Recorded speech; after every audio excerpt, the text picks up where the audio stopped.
Good morning, everyone.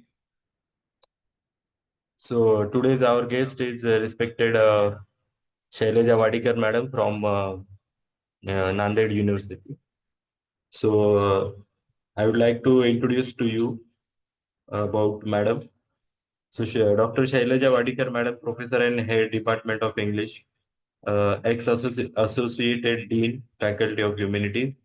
Madam's education is MA English, set PhD, PGCT and PGDT. Experience of 12 years higher education, 5 years high school experience also. Research project, 3 research project Madam has completed, 2 minor and 1 major.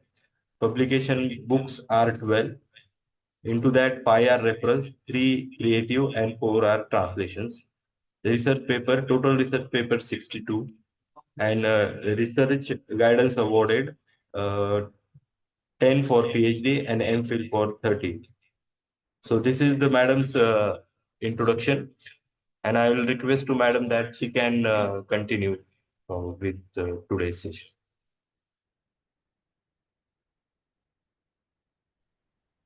Sir, please share the screen. Yes, madam. Yes, I am trying. Yeah.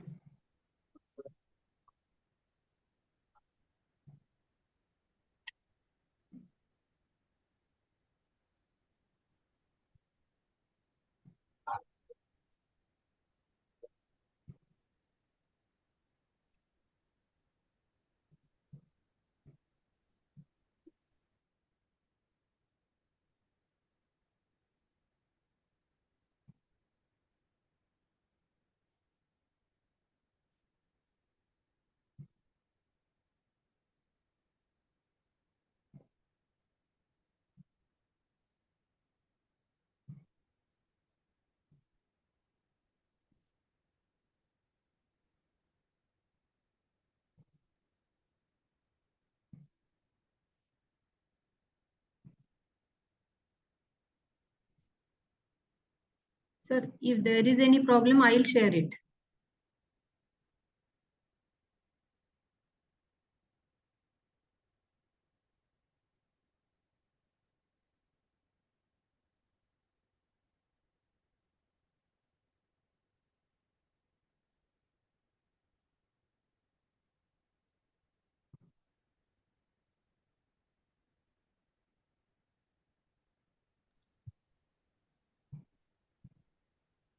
बोल करावं लागेल.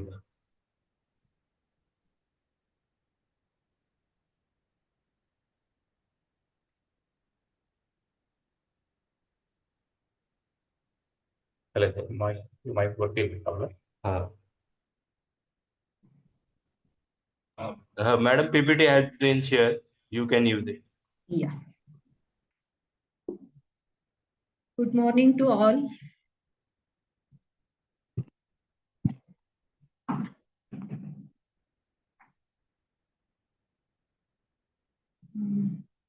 So you are all the students of pre-PhD and gathered here on this virtual platform to know some basics of research methodology. The topic that I am going to deal with is how to write a dissertation. The same can be addressed as a research format or research design. Actually, what we are expected to do while doing our PhD work. The first thing that we have to notice while doing research is that we have to follow the principle of unity. Actually, the principle of unity has been introduced by the great philosopher Aristotle, and that is not in the connection of criticism or in the connection with research. Actually, he has introduced it in connection with plays.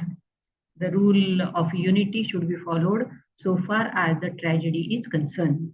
And what he says there, that the tragedy should have a proper beginning, it should have the proper middle, and it should have the proper end. And that cannot be shuffled. That is applicable only to drama. When we observe the structure of novel, the rule of unity is not in novel.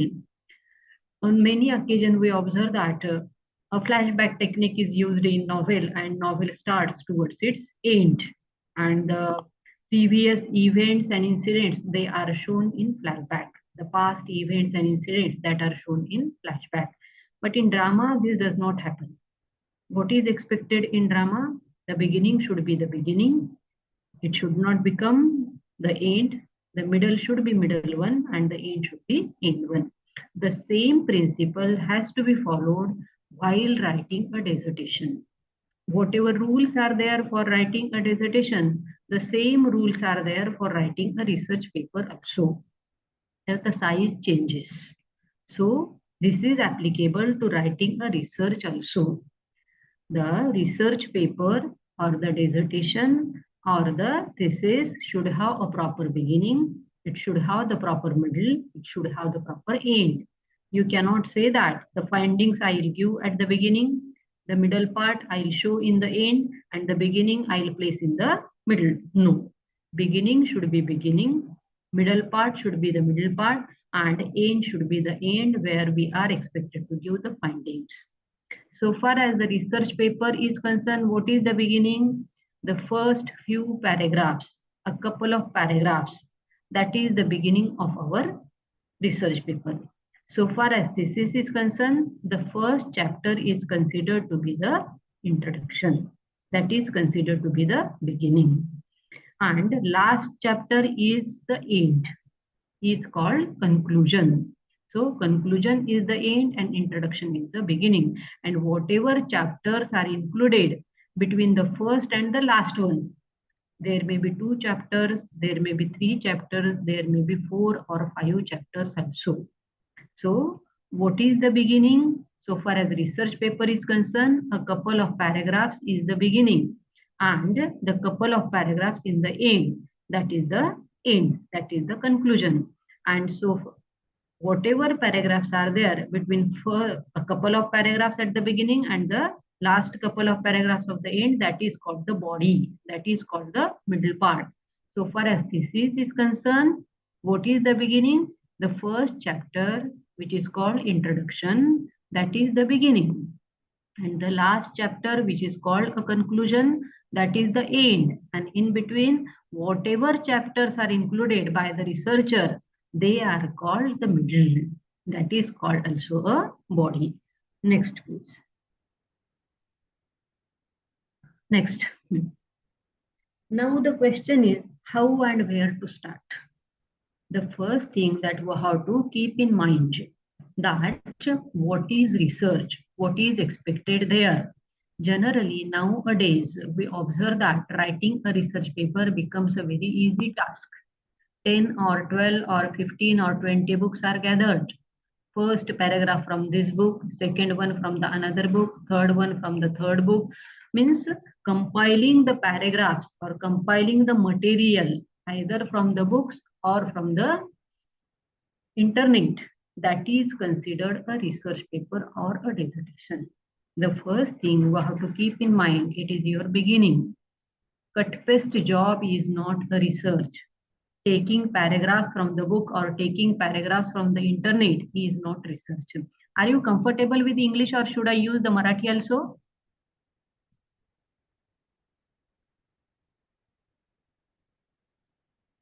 Hello. Need the response from the participant. Vaibhav sir?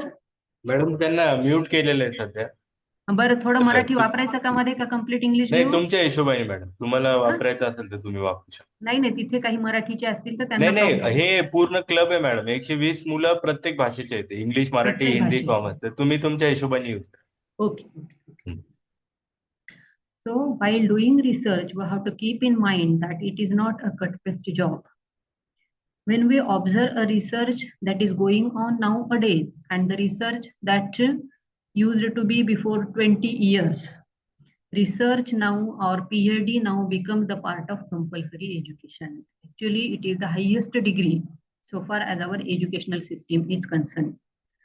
But nowadays, maybe some problems, maybe getting job, it becomes a part of compulsory education. So it has been done at a premature stage. पूर्वीच्या काळामध्ये PhD लोक केव्हा करायचे? May be after 40 or 45 years. 40च्या नंतर पीएचडीचं हे सुरू व्हायचं. When sufficient reading has been done, sufficient thinking is also there behind it, की आपल्याला कुठे काही बोलायचं असेल किंवा एखाद्या सेमिनारमध्ये भाषण द्यायचं असेल, तर at that time the mature people are there, so they have the idea what is expected there.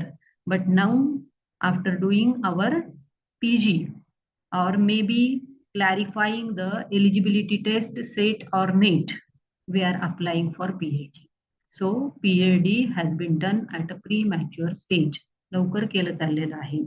The vast reading is not there, and in such cases, such type of mistakes, that taking some material, maybe from book, maybe from internet, and compiling it is called a research paper, or it is also used so far as the writing of dissertation or so far as the writing of thesis is concerned. या पुस्तकातून काही घ्यायचं, त्या पुस्तकातून काही घ्यायचं, library मधल्या dissertation मधून काही घ्यायचं, भाषा बदलायची आणि त्या आपल्या ह्याच्यात वापरायचं, अशा प्रकारचे हे रिसर्च आपल्याला आजच्या काळामध्ये दिसून येतात. But at the very beginning we should make to ourself clear that actually research is not a cut paste job. Then what is research? Research म्हणजे नेमकं काय आहे? Throwing a new light on something that is very close to your heart and to express your views on that subject. It is not compulsory that we should not choose the topic on which research has been done. की ज्याच्यावर काही research झालेला आहे असा topic आपण घ्यायचाच नाही असं नाही. We can select that topic also, but how to think on the another aspect which has not been discussed by the others. Suppose we choose Girish Karnad. A lot of work has been done on Girish Karnad. But if you choose that type of aspect which has not been handled by the another, you can choose that one. की असा एखाद्या त्यांच्या नाटकातला aspect आहे की ज्यावर कोणी काही लेखन केलेलं आहे किंवा विचार केलेला आहे असं नाही. That you can choose as your research topic. Similarly, how should be the topic? That should be very close to your heart. That should not be the choice of your guide. गाईडच्या ह्यानं घ्यायला पाहिजे का? नाही. तुम्ही ज्याच्यावर काम करू शकत असाल, तुम्ही ज्याच्यामध्ये रिडिंग केलेलं आहे, तुम्ही ज्या विषयावर काहीतरी नवीन ऍडिशन देऊ इच्छिता, that should be the topic of your research. And after choosing that topic, you have to express your views on that subject. लोकांनी काय सांगितलं हे आपल्याला सांगायचंय का? Actually what is compilation? Taking the things of the people and putting it in a work. की लोकांचे जे विचार आहेत ते आपल्या ह्याच्यावर सांगणं, that is not research. You have to express your own point of views. You have to express your own ideas regarding that subject. This is research. For this, I have cited one paragraph from Bible. And similarly, whatever topic you are choosing, that should be of your choice. That should not be the choice of others. Maybe of the supervisor, maybe your friends who are very close to you. You have to think over it, because who is going to work? You yourself are going to work. What is the actually duty of the guide or the research supervisor? Showing you the direction how to work. He is just like a tutor. He is there to help you, to support you when you face any type of difficulty, when you are wrong in your thinking. Your research supervisor is for that. So the choice of the topic should be of the researchers. It should not be the outsider person. So next slide, please. Next. Actually, how to throw light on the topic. For this, I have cited this example. It is a prose passage from a Bible. What is there? The beginning of man-woman relationship has been depicted here. See the passage. God caused a deep sleep to fall upon Adam, and he slept. And he took one of his ribs. One of his ribs, and closed up the flesh instead thereof, and the rib, which the Lord God had taken from man, made her a woman. रिफ्रेशरला lecture चालू आहे, लावू नका.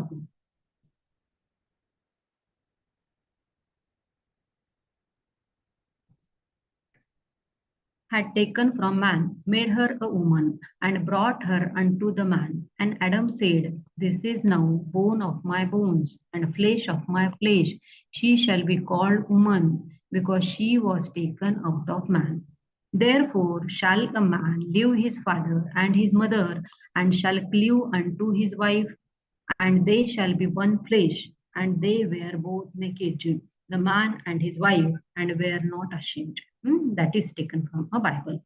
Now, what the passage tells us at the surface level, it gives us the impression how Eve has been created. Actually, how man-woman relationship started. That is one thing. Now, how you can throw a light on it? Actually, what is research? Throwing a new light on the subject. That is your research. Then how to think about this passage? See from the beginning. God caused a deep sleep to fall upon Adam, and he slept, and he took one of his ribs. So Eve is created from a rib. From this also we get so many implications. दुसरं हाड का नाही वापरलं, दुसरा एखादा भाग का नाही वापरला, रिबच का वापरलेली आहे? There are some reasons. And you can throw light there. Why? Rib has been connected to heart and rib has been connected to your backbone. कुठे कुठे कनेक्ट झालेली आहे? तुमच्या हार्टला कनेक्ट झालेली आहे आणि तुमचा पाठीचा जो कणा आहे त्याला ती कनेक्ट झालेली आहे. So where is the place of a woman? The place of a woman is in the heart of her companion, because that is connected to heart. Second reference you can cite out, that is connected to your backbone. पाठीच्या कण्याला जोडलेली आहे. So she is always supportive to her male companion.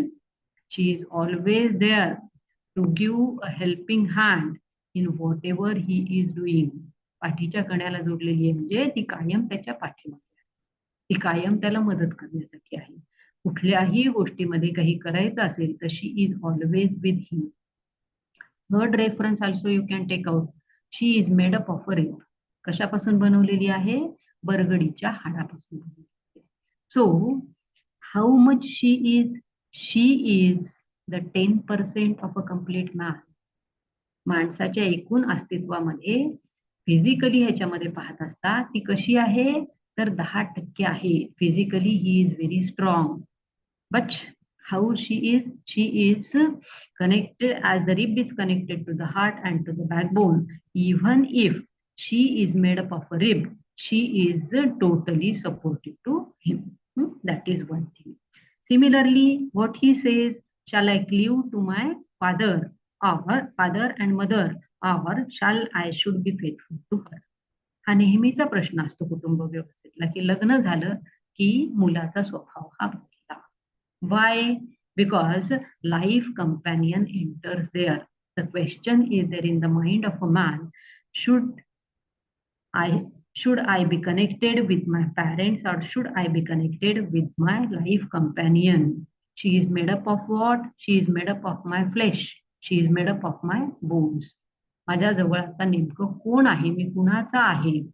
हा प्रश्न माणसाच्या मनामध्ये नेहमी असतो. जसं स्त्रीला आयुष्यामध्ये अनेक अडचणी येत असतात मॅरिटल रिलेशनशिप मध्ये, man also suffers in the same way because he has to handle 2 relationships, the relationship with the parent and the relationship with the life companion.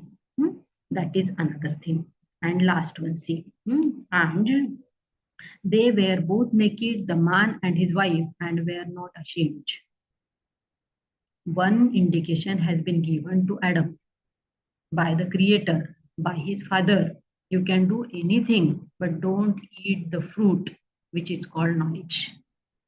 That is given in Paradise Lost by John Milton. की तू काहीही करू शकतोस. तुझ्यासाठी मी हे एडनचं garden निर्माण केलेलं आहे, तर यामध्ये तू काहीही कर, तुला जे आवडतंय ते कर, तू आनंदात राहा. But you should not eat that fruit of knowledge. इथे जे ज्ञानाचं फळ आहे ते तू खाऊ नकोस.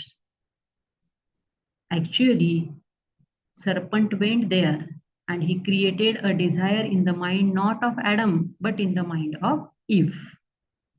That fruit is very tasty. That is why God is prohibiting you not to eat it. If you test it, you will see the miracle. काय जादू आहे हे तू कळेल. She's tasted it and then she brings it to Adam and tells him, this is a very tasty fruit. I have eaten it and you also taste it. There Adam says that I am not going to eat it because it is very tasty. Actually, I am going to eat it because God has prohibited to eat that fruit. And you did a mistake. You will be punished by God. And I cannot see my life companion being punished lonely. I am always there with you in your grief, in your happiness. And that is why I am going to eat it. And he ate the fruit. And there started the life of the earth, which is the mixture of happiness and grief. Before that one, how were they? They were innocent. They don't know what is wrong, what is right. They don't know what is a shame, what is of being ashamed. How were they? They don't have clothes, but they were not ashamed. All these concepts started with what one? With knowledge in the head of human being. Means these inferences we can take out from the passage. At the surface level, the passage shows the beginning of the life companion. But within that one, we can take out so many inferences and we can write a research paper on this one. की एखाद्या विषयावर light कसा टाकायचा. वर करणी या passage मध्ये काय दिसते की ऍडम आणि लिव यांचं एकत्र जीवन हे कसं सुरू झालं एवढंच त्याच्यामध्ये दिसते. परंतु ह्याच्यामधून काय काय इन्फरन्सेस काढू शकतो आपण. What is the place and position of a woman in the life of a man.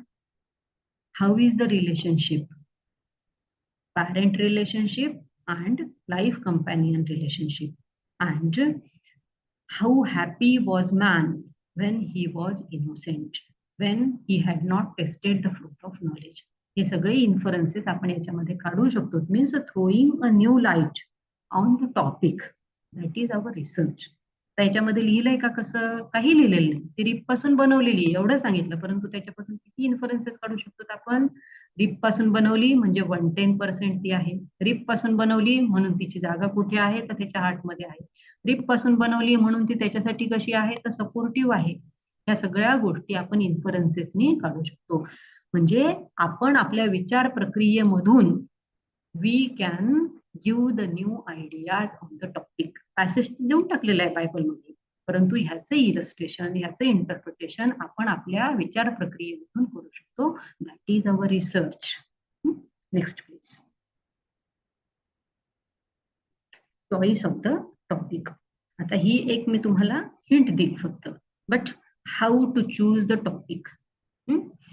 You are all the students of literature, humanities, and I am speaking here regarding the choice of topic so far as literature is concerned, so far as arts is concerned. First, you have to think about literature. When you are thinking about literature, you have to think about the genre. How many genres are there?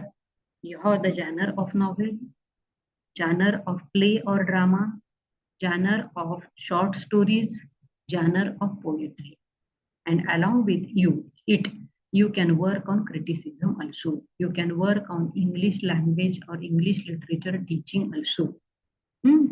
When you think about a genre, then you have to think about the age. एकदा कुठल्या genre वर काम करायचं, नॉव्हेलवर करायचं, पोएट्रीवर करायचं, कादंबरीवर करायचं, नाटकावर करायचं, कवितेवर करायचं, का समीक्षेवर करायचं, का इंग्लिशच्या विद्यार्थ्यांसाठी ELT हा एक सब्जेक्ट आहे याच्यावर करायचं, हे ठरवल्याच्या नंतर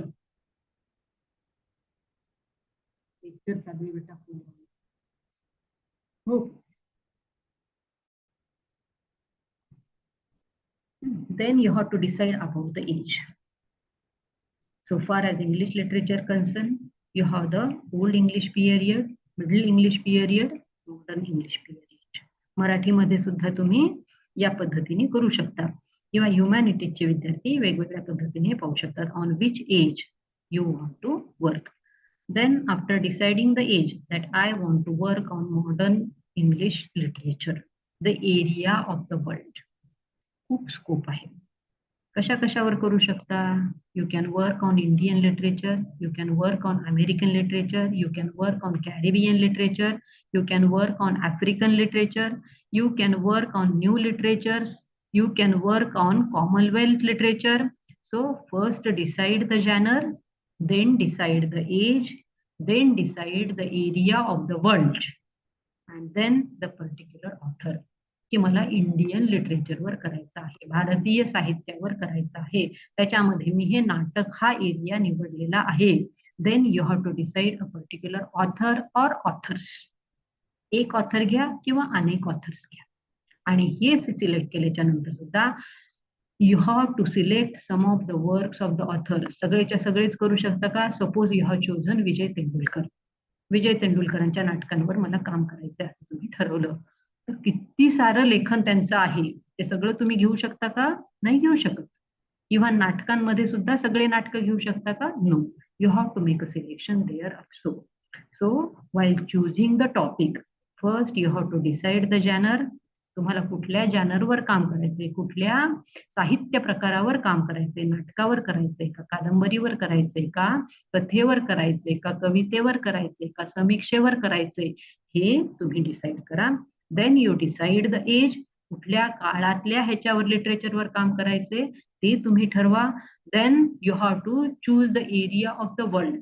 मराठीच्या लोकांना आपल्याला महाराष्ट्रापुरतच मर्यादित आहे, तिथे ही गोष्ट येत नाही, but this is related to English literature, की कुठल्या जगातल्या एका भागावर तुम्हाला त्या भागातला ऑथर तुम्हाला निवडायचा आहे. अमेरिकेतला घ्यायचा आहे, भारतातला घ्यायचा आहे का, कॅरिबियन घ्यायचा आहे का, ऑस्ट्रेलियन घ्यायचा आहे का, युरो अमेरिकन घ्यायचा आहे, हे तुम्ही ठरवा. And then decide the author, की कुठल्या ऑथरवर, एका ऑथरवर करायचंय का एकापेक्षा जास्त ऑथरवर करायचंय, आणि त्यांच्या किती कलाकृतींवर करायचे. You have to select the literary works also.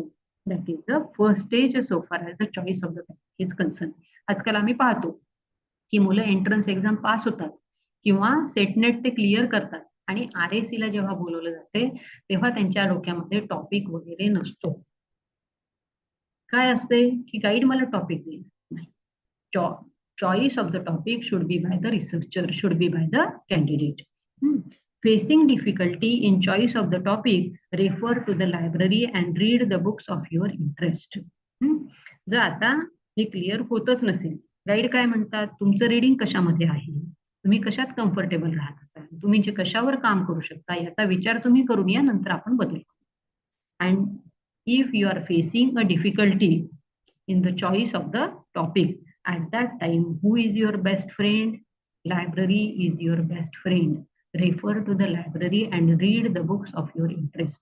तुम्हाला कुठले पुस्तक आवडतात, आपल्याला काय आवडतं हे कोणी ठरवायला पाहिजे? आपणच ठरवायला पाहिजे, ते दुसऱ्यांनी ठरवायला पाहिजे.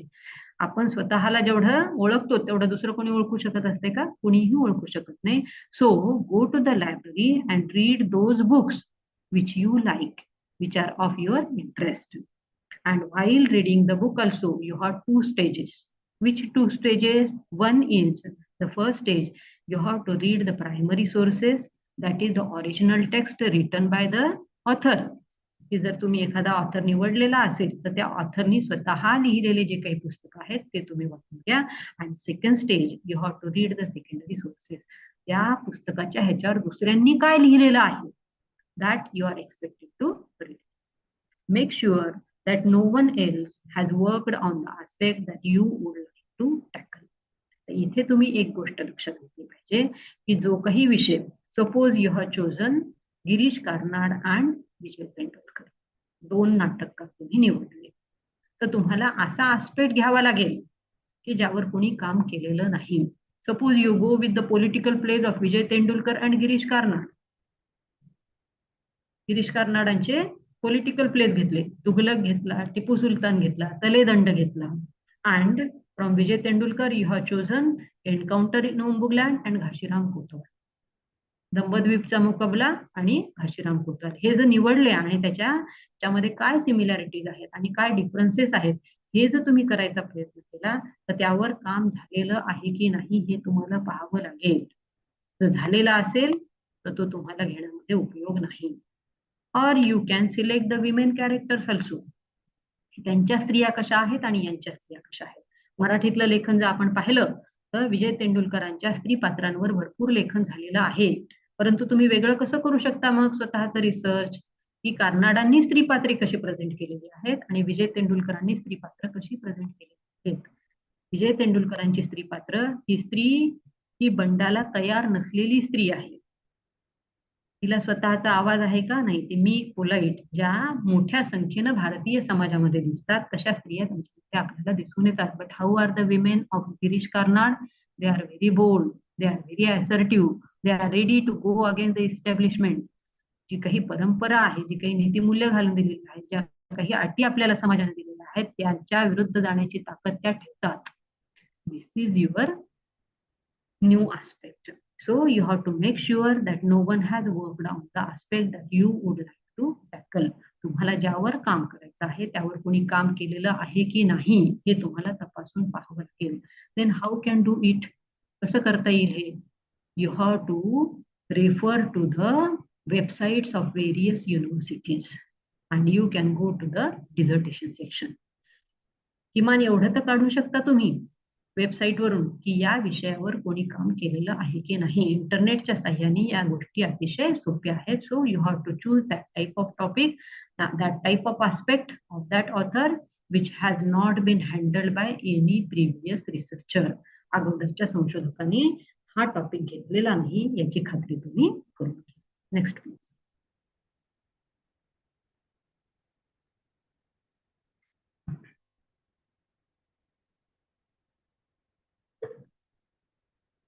Now when you go to the library, आजकाल मुलांना सहज अवेलेबल झाले, परंतु आमचा काळ होता की जेव्हा मी PhD ला रजिस्ट्रेशन केलं आणि पुणे लायब्ररीला गेले त्यावेळी मला काहीही माहित नव्हतं. एक तर आम्ही कॉलेजमध्ये शिकलेले होतो.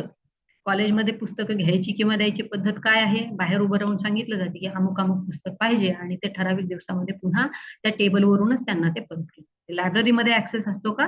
तर नसतो. परंतु जेव्हा पुण्याला गेले तेव्हा काही सुधरेना तिथे. का?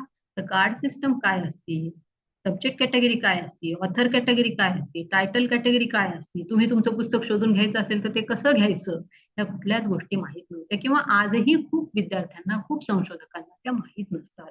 How to refer to the library, how to use the library, ही एक मोठी स्टेप आहे रिसर्चच्या संदर्भात की लायब्ररीचा वापर हा तुम्हाला करता आला पाहिजे. What is there in the library? Books are arranged and there you have to know card system or computer, how to handle a computer. आजकाल सगळ्यांना कम्प्युटर येते, परंतु एक काळ असा होता की जेव्हा नव्याने इंट्रोड्यूस झाले होते कम्प्युटर सुरू कसं करायचं आणि बंद कसं करायचं हे सुद्धा विद्यार्थ्यांना माहीत नसायचं. की आपल्याला ठराविक एक पुस्तक पाहिजे ते या लायब्ररीमध्ये आहे की नाही हे शोधण्यासाठी दोन पद्धती तुम्हाला अवेलेबल आहेत, उपलब्ध आहेत. One is card system, another one is computer. Through computer you can search whether the book is available in the library or not, or with the card system also. आणि शेवटी काय आहेत ह्या फॅसिलिटीज आहेत, electricity काय, अजून दुसऱ्या गोष्टी काय, आणि जर लाईटच नसेल तर त्यावेळी तुम्हाला कार्ड सिस्टमचा वापर हा करावाच लागेल. त्यामुळे कार्ड सिस्टम काय आहे हे माहीत करून घेणं गरजेचं आहे. किंवा कम्प्युटरही आहेत परंतु अनेक जण आहेत आणि सगळ्यांनी ते ऑक्युपाय केलेले आहेत. अशा वेळी there is no computer for you. तुमच्यासाठी जर एकही पीसी तिथे अवेलेबल नसेल तर त्याही वेळी तुम्हाला काय करावं लागेल, तर कार्ड सिस्टमनी पुस्तकं कसे शोधतात हे पाहावं लागेल. So far as card system is concerned, books are arranged according to subject category, according to author category and according to title. तुम्ही इंग्रजीचं पुस्तक जर सोशॉलॉजीच्या रॅकच्या तिथे गेलात तर चालेल का? नाही. Books are arranged according to subject category. लायब्ररीमध्ये जा, प्रत्येक ह्याचे रकाने हे वेगळे असतात, ठराविक शेल्फ्स दिलेले असतात. Shelves are given according to subject. एकदा इंग्लिश सुरू झालं की इंग्लिशच असेल, एकदा सोशॉलॉजी सुरू झालं की सोशॉलॉजीच असेल, एकदा हिस्ट्री सुरू झालं की हिस्ट्रीच असेल, एकदा सायकोलॉजी सुरू झालं की सायकोलॉजीच सुरू असेल. Then you can find out the book according to author category. की ऑथरचे सपोज तिथे एक ऑथर लिहिलेला आहे, कुठला आहे? Jane Austen. जेन ऑस्टिनचे पुस्तक एकदा सुरू झाले की तिचेच पुस्तकं असतात आणि त्याचा ऍक्सेशन नंबर काढला की पुस्तक शोधणं हे सोपं जाते. Similarly books are arranged according to title category. असो टायटल नुसार सुद्धा तुम्हाला पुस्तक हे शोधून काढता येतात. So you have to know what is title category, you have to know what is author category, and similarly you have to keep in mind that books are arrange according to subject category, subject wise they are arranged. Then what is there among, apart from the books, पुस्तकांशिवाय काय असते लायब्ररीमध्ये अजून? There are indexes. Indexes, that is compilation, की एकत्ररित्या आणलेले असतात. अँथॉलॉजीज मध्ये जसं आपण पाहतो की अनेक नाटकाची अँथॉलॉजी असते, क्रिटिसिझमची अँथॉलॉजी असते, नॉव्हेलची अँथॉलॉजी असते, की जिथं एकत्ररित्या सगळ्या गोष्टी तुम्हाला मिळत असतात. Indexes are like that one. These are the collections. Indexes are of what? कशा कशाची इंडेक्सेस असतात? इंडेक्सेस टू पिरियॉडिकल्स, नियतकालिका असतात, जर्नल्स असतात, आणि एकत्ररित्या त्यांची नावही जिथं दिलेली असतात. Those are called indexes to periodicals. Similarly indexes to bibliographies, बिब्लिओग्राफीचे सुद्धा इंडेक्सेस असतात, त्या सुद्धा एकत्र केलेल्या असतात. अनेक रायटरचे जे काही पुस्तकं असतात त्या एका एका ठिकाणी आढळतात. That is called indexes to bibliographies. And similarly the collections of abstracts, की एखादं 50 पानाचं एखादं आर्टिकल असते आणि आपल्याला तेवढा वेळ नसतो, आपल्याला अगदी कमी ह्याच्यामध्ये ते समजून घ्यायचं असते, तर तशा वेळी काय असते? अबस्ट्रॅक्ट्स आर अवेलेबल. सारांश रूपाने 50 ह्याचं हे 1 ते 2 पेजेस मध्ये बसवलेलं असते. तुमचा एवढा मोठा थिसिस असतो, शेवटच्या स्टेजमध्ये तुम्ही पाहता की तुम्हाला फायनल सिनॉप्सिस सादर करायचा असतो. 300-400 पेजेसच्या थिसिसची समरी ही किती ह्याच्यात सांगितली जाते? 10 ते 12 पेजेस मध्ये सांगितली जाते, 7 ते 8 पेजेस मध्ये सांगितली जाते. That is called abstracts. Giving the information, giving the gist of the information is abstract. अगदी थोड्या ह्याच्यामध्ये सारांश रूपाने सगळं सांगणं म्हणजे abstract. And those are available in library. There are indexes to periodicals, there are indexes to bibliographies, and there are collections of abstracts. एवढा मोठा पेपर वाचायचा म्हटलं तर 3-4 दिवस लागतील तुम्हाला, आणि 3-4 दिवसात तर भरपूर मटेरियल दुसरेही घ्यायचं असेल. मग याच्यात माझ्या उपयोगाचं काय आहे हे कशावरून ओळखू शकता? छोट्या स्वरूपामध्ये लिहिलेल्या अबस्ट्रॅक्ट्स वरून ओळखू शकता. Bibliographies help you to find out what work has been done in a particular area. ठराविक एका भागावर काय काम झालेलं आहे. बिब्लिओग्राफीचा उपयोग काय? आपल्या थिसिसचा शेवटचा भाग, तर पुस्तकांची लिस्ट देणं म्हणजे बिब्लिओग्राफी नव्हे. Actually bibliography help you to a large extent in research. तुमच्या रिसर्च मध्ये बिब्लिओग्राफी तुम्हाला फार मदत करत असते. तुम्ही रिसर्च सुरू केलं, suppose you have chosen a particular author, एक ऑथर तुम्ही निवडला. Suppose you have chosen whom, एक रायटर कुठलाही घ्या, मुल्कराज आनंद तुम्ही घेतले. मुल्कराज आनंदवर काय काम झालेलं आहे हे तुम्हाला लगेच कळेल का? नाही कळणार. त्याच्यावर किती आर्टिकल लिहिलेले आहेत, कुठल्या आस्पेक्टनी ती लिहिलेली आहेत, त्यांच्यावर किती पुस्तकं अवेलेबल आहे, कुणी कुणी काम केलेलं आहे, हे ऑल ऑफ ए सडन लायब्ररीमध्ये फिरताना लक्षात येईल का? No. Who can help you? Bibliography helps you to find out what work has been done on the particular author. एका ठराविक ऑथरवर किती काम झालेलं आहे ही कशाच्या साह्याने तुम्हाला कळतंय? हे तुम्हाला बिब्लिओग्राफीच्या साह्याने कळते. आता माझंच एक्झाम्पल जर साईट करायचं म्हटलं, तुम्ही विजय तेंडुलकरांवर 98 ला आहे registered for PhD. What was my topic? Vijay Tendulkar's contribution to Indian theatre, to contemporary Indian theatre. आज आता ह्या वेगवेगळ्या नाटककारांवर a fund of reading material is available in Marathi as well as in English. परंतु त्या काळामध्ये जे काही मटेरियल अवेलेबल होतं ते कुठल्या भाषेत होतं? जास्तीत जास्त इंग्लिशमध्ये काम झालेलं नव्हतं, ते मराठीमध्ये होतं. मग अशा वेळी जर मला मटेरियल कलेक्शन करायचं होतं, कुठे जायचं होतं? I came to know fund of reading material is available in Mumbai. Mumbai ग्रंथ संग्रहालय. आता तिथे जर मी गेले आणि मला जर शोधून काढायचं म्हटलं तर, if I don't have the access to the library to enter in to the inner part, तर मध्ये जाऊ देत नसतील, तर मग प्रश्न येतो. तिथे गेल्या गेल्या पहिला प्रश्न काय विचारला मला? की तुम्हाला काय हवं आहे ते सांगा. Such type of libraries are there where you are asked at the table what do you need, आणि तेच तुम्हाला आणून देतात. मध्ये जाऊ देतात का लायब्ररीच्या? नाही. खूप साऱ्या लायब्ररी आहेत की जिथे तुम्ही डायरेक्ट ऍक्सेस असतो, तुम्ही मध्ये जाऊ शकता. परंतु काही लायब्ररीज अशा असतात की जिथे तुम्हाला ऍक्सेस नसतो. तर तिथं तुम्ही ब्लाइंडली जर गेलात तिथं गेल्यावर जे काही असेल ते मी घेईन असं म्हणून जर गेला, that indicates what, that indicates your what is called, that is untidiness, गबाळेपणा ज्याला आपण म्हणतो, की ह्यानं काहीच पाहिलेलं नाही आणि तो तसाच आलेला आहे किंवा ती तशीच आलेली आहे. Then how do you come to know it? Through the bibliographies. माझ्याकडे ते नावाचं एक तेंडुलकरांचं पुस्तक होतं की ज्याच्या मागे एक बिब्लिओग्राफी होती आणि तिथे मी पाहिलेले होते की कुठले आर्टिकल त्यांच्यावर वेगवेगळ्या न्यूजपेपरमध्ये, वेगवेगळ्या पिरियॉडिकल्समध्ये, वेगवेगळ्या पुस्तकांमध्ये छापून आलेले आहेत. तर ती लिस्ट मला जे काही पाहिजे त्याची लिस्ट मी तयार केली. हे आर्टिकल पाहिजे, हे आर्टिकल पाहिजे, हे पुस्तक पाहिजे, हे पिरियॉडिकल पाहिजे आणि ते घेऊन गेल्यामुळे, आणि some type of libraries are there where you don't have the access of xerox, की जिथे तुम्हाला झेरॉक्स करता येत नाही, तिथेच बसून तुम्हाला नोट्स काढाव्या लागतात. तर माझ्याच बाबतीत हा प्रश्न आला होता. मी मुंबई मराठी ग्रंथ संग्रहालय, जिथे खूप मोठ्या प्रमाणावर तेंडुलकरांवर मटेरियल हे अवेलेबल होतं, तिथं गेले होते आणि माझ्या डोक्यात हे होतं की जे काही असेल ते आपण झेरॉक्स करून घेऊ आणि 2 दिवसामध्ये आपलं काम संपेल, 2 ते 3 दिवसांमध्ये.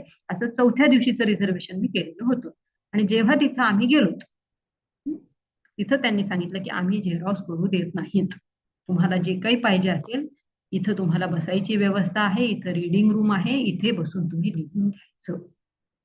अशा परिस्थितीमध्ये जर आपल्या जवळ नसेल काय करायचं, तर आपण फारसं मटेरियल तिथलं वापरू शकतो का? नाही.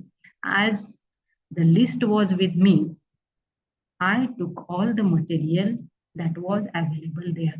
तिथं जे काही होतं, नोट्स मला काढाव्या लागल्या 4 दिवस, परंतु मला जितकं काही घ्यायचं होतं ते मला घेता आलं. Because of what? Because I had taken the help of bibliography. यांच्यावर कुठले आर्टिकल नेमके पब्लिश झाले, यांच्यावर कुठले पुस्तकं आहेत, ह्यांचं कुठल्या कुठल्या डेझर्टेशन मध्ये काय काय हे झालेलं आहे, ही सगळी लिस्ट तुम्हाला कुठून मिळू शकते? You can take it from bibliographies. त्यामुळे मटेरियल कलेक्शन जेव्हा तुम्ही सुरू कराल, त्यावेळी पहिली मदत ही कशाची घ्यायची असते? पुस्तकांची तर घ्यायचीच असती, परंतु पुस्तकांमध्ये सुद्धा बिब्लिओग्राफीची घ्यायची असते, की जिथून तुम्हाला कळू शकते की काय काय मटेरियल अवेलेबल आहे. Then MLA International Bibliography, a good one, Modern Language Association of America. So far as the students of English literature are concerned, which bibliography is considered the best one? MLA, that is Modern Language Association of America. That is considered the best one. सगळ्यात चांगली bibliography कुठली आहे? तर MLA. Then what is there in the collection of abstracts? लायब्ररीमध्ये आपल्याला अबस्ट्रॅक्ट्सचे collection सुद्धा सापडतात. If you go to EFLU, English and foreign languages university Hyderabad, की तिथे असे कलेक्शन ऑफ अबस्ट्रॅक्ट्स असतात. You can read those abstracts and because of the summary of that article, you can read so many articles within a day or two. पूर्ण article वाचायचं म्हटलं तर that take a long time, but with abstract you come to know what is there in that article and you can save your time. So collection of abstracts are there, and these collection of abstracts are the summaries of articles, dissertations and other literature. की ठराविक एका thesis मध्ये काय लिहिलं आहे त्याची gist ही 2 ते 3 पानामध्ये मिळत असेल, तर 300 पानाच्या thesis मध्ये काय आहे ते मला माझ्या रिसर्चसाठी उपयोगी पडू शकते का, हे तुम्ही विचार करून जास्तीत जास्त you can take the support of material from that library, की त्या लायब्ररीचा जास्तीत जास्त उपयोग तुम्हाला करून घेता येतो. So you should know the indexes to periodicals, the indexes of bibliographies and the collection of the abstracts which are available where. हे आपल्याला पुस्तकांच्या दुकानांमध्ये मिळतात का किंवा ऑनलाईन ह्याच्यावर मिळेल का? ते नाही मिळणार. That is available only at the library. आता सुरू झालेलं आहे डिजिटलायझेशन, की सगळंच्या सगळंच तिथं, परंतु पूर्ण येऊ शकेल का? नाही.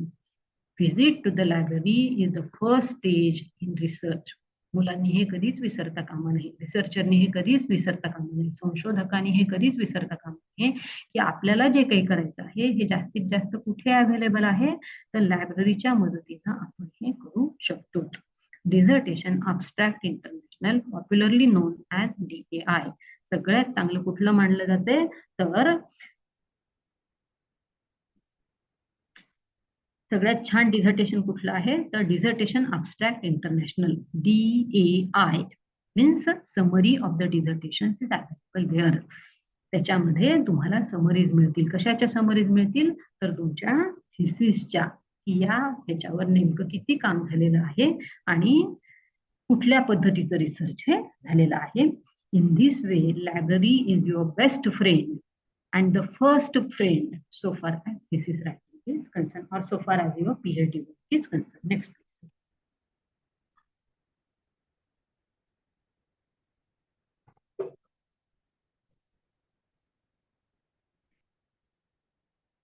Then what you are expected to do in the library? Library मध्ये नेमकं तुम्हाला काय करायचं आहे?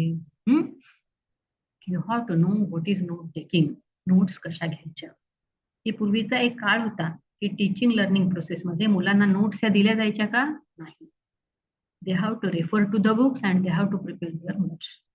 ती पुस्तकं वापरायचे आणि त्याच्यामधून आपल्या नोट्स काढून आपले उत्तर आपण तयार करायचे. आता तो काळ गेलेला आहे. रेडीमेड नोट्स मुलांना मिळतात, इंटरनेटवरून ते काढू शकतात. परंतु लायब्ररीमध्ये नेमकं तुम्हाला काय करायचं आहे? You have to take the notes.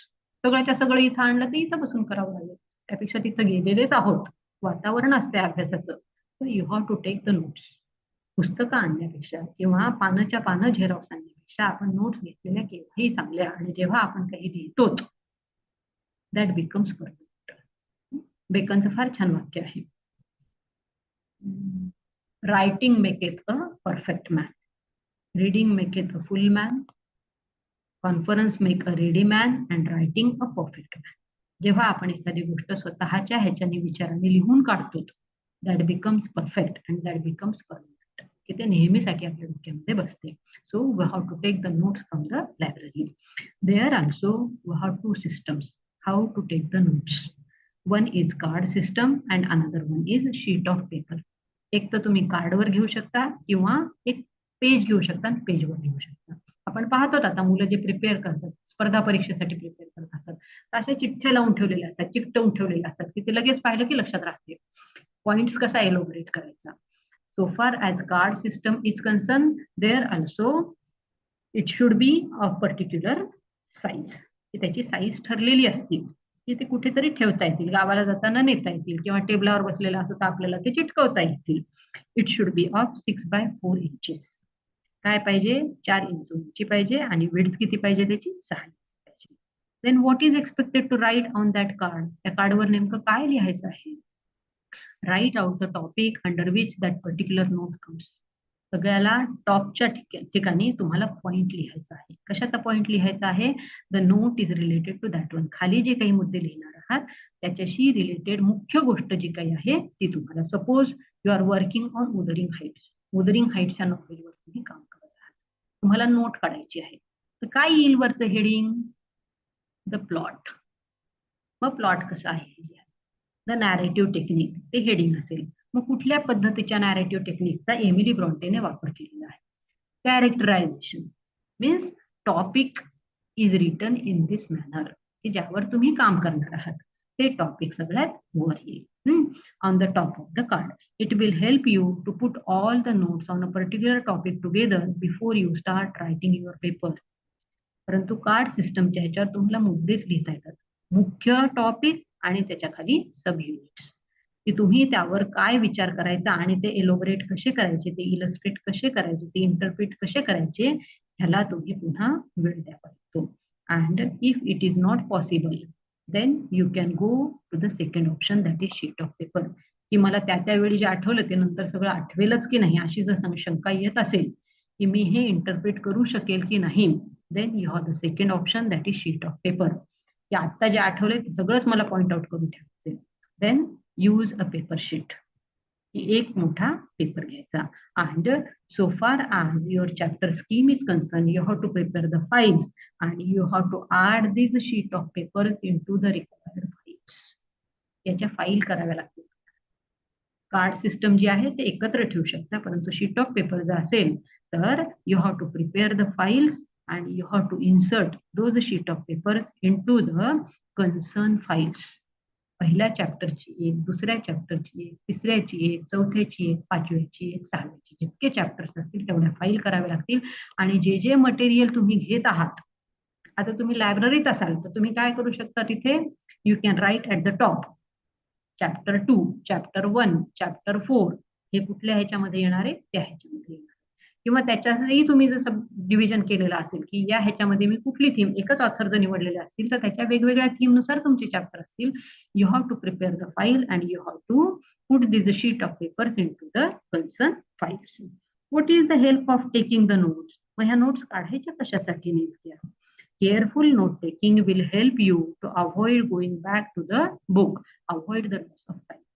200 पानाचं पुस्तक असते, तुम्हाला जे हवं असेल ते पुन्हा तुम्हाला सगळे pages to pages, page to page हे पाहत जावं लागेल. It takes too much time, त्याला खूप वेळ लागतो. परंतु नोट जर काढलेली असेल, कुठल्या पुस्तकातून घेतली, त्या पुस्तकाचा ऑथर कोण आहे, कुठल्या पेज वरून घेतली, त्याचं पब्लिकेशन काय आहे, हे सगळं जर तुम्ही लिहिलं, that will help a lot of time. So careful note taking helps the researcher. It helps the researcher to save the time. It help you to avoid going back to book again and again. एखाद्या वेळी जर page number द्यायचा आपण विसरलो तर इतका वेळ जातो आणि इतके त्रस्त होतो की तेव्हा एकही मिनिट लागला नसता मी हे का सोडून दिलं. ह्याची सवय अगदी सुरुवातीपासून करून घ्यावी लागती रिसर्चरला, की मी कुठल्या पुस्तकातून घेत आहे, त्याचा ऑथर कोण आहे, हे कितव्या पेज नंबरवरचं आहे आणि त्या पुस्तकाच्या पब्लिकेशनचं इयर काय आहे. तिथल्या तिथेच जर तुम्ही नोट्सच्या तिथे लिहिलं, this will help you to a large extent in saving your time because it avoids going back to the book. एखाद्या वेळी पुस्तक हे तुमच्या इथंच अवेलेबल असते, परंतु एखाद्या वेळी तुम्ही एखाद्या लायब्ररीमधून घेतलेलं असेल, पुस्तक आउट ऑफ प्रिंट असेल, तर ते पुस्तक तुम्हाला पुन्हा मिळू शकते का? नाही मिळू शकत. अशा वेळी जर नोट काढलेली असेल आणि त्या नोट्सच्या खाली व्यवस्थित जर त्याची मार्किंग केलेली असेल, कुठली पुस्तकाचा ऑथर कोण आहे, पुस्तकाचं कंप्लीट नाव काय आहे, पुस्तकाचं पब्लिकेशन काय आहे आणि कुठल्या किती नंबरच्या पेजवरती लिहिलेलं आहे, तर तुमचा पुष्कळ वेळ हा वाचू शकतो. हे सुरुवातीच्या स्टेजला नाही येत लक्षात, परंतु जेव्हा रायटिंग आपण सुरू करतो त्यावेळी आपली ही जी सवय आहे नोट टेकिंगची, how it is helpful for you to a great extent, you can understand.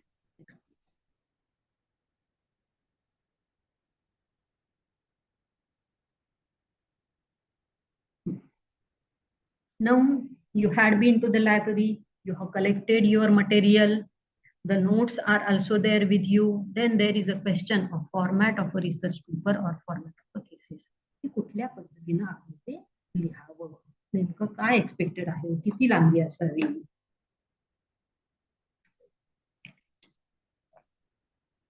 So far as length of your research paper is concerned, it is determined by a journal you are writing for.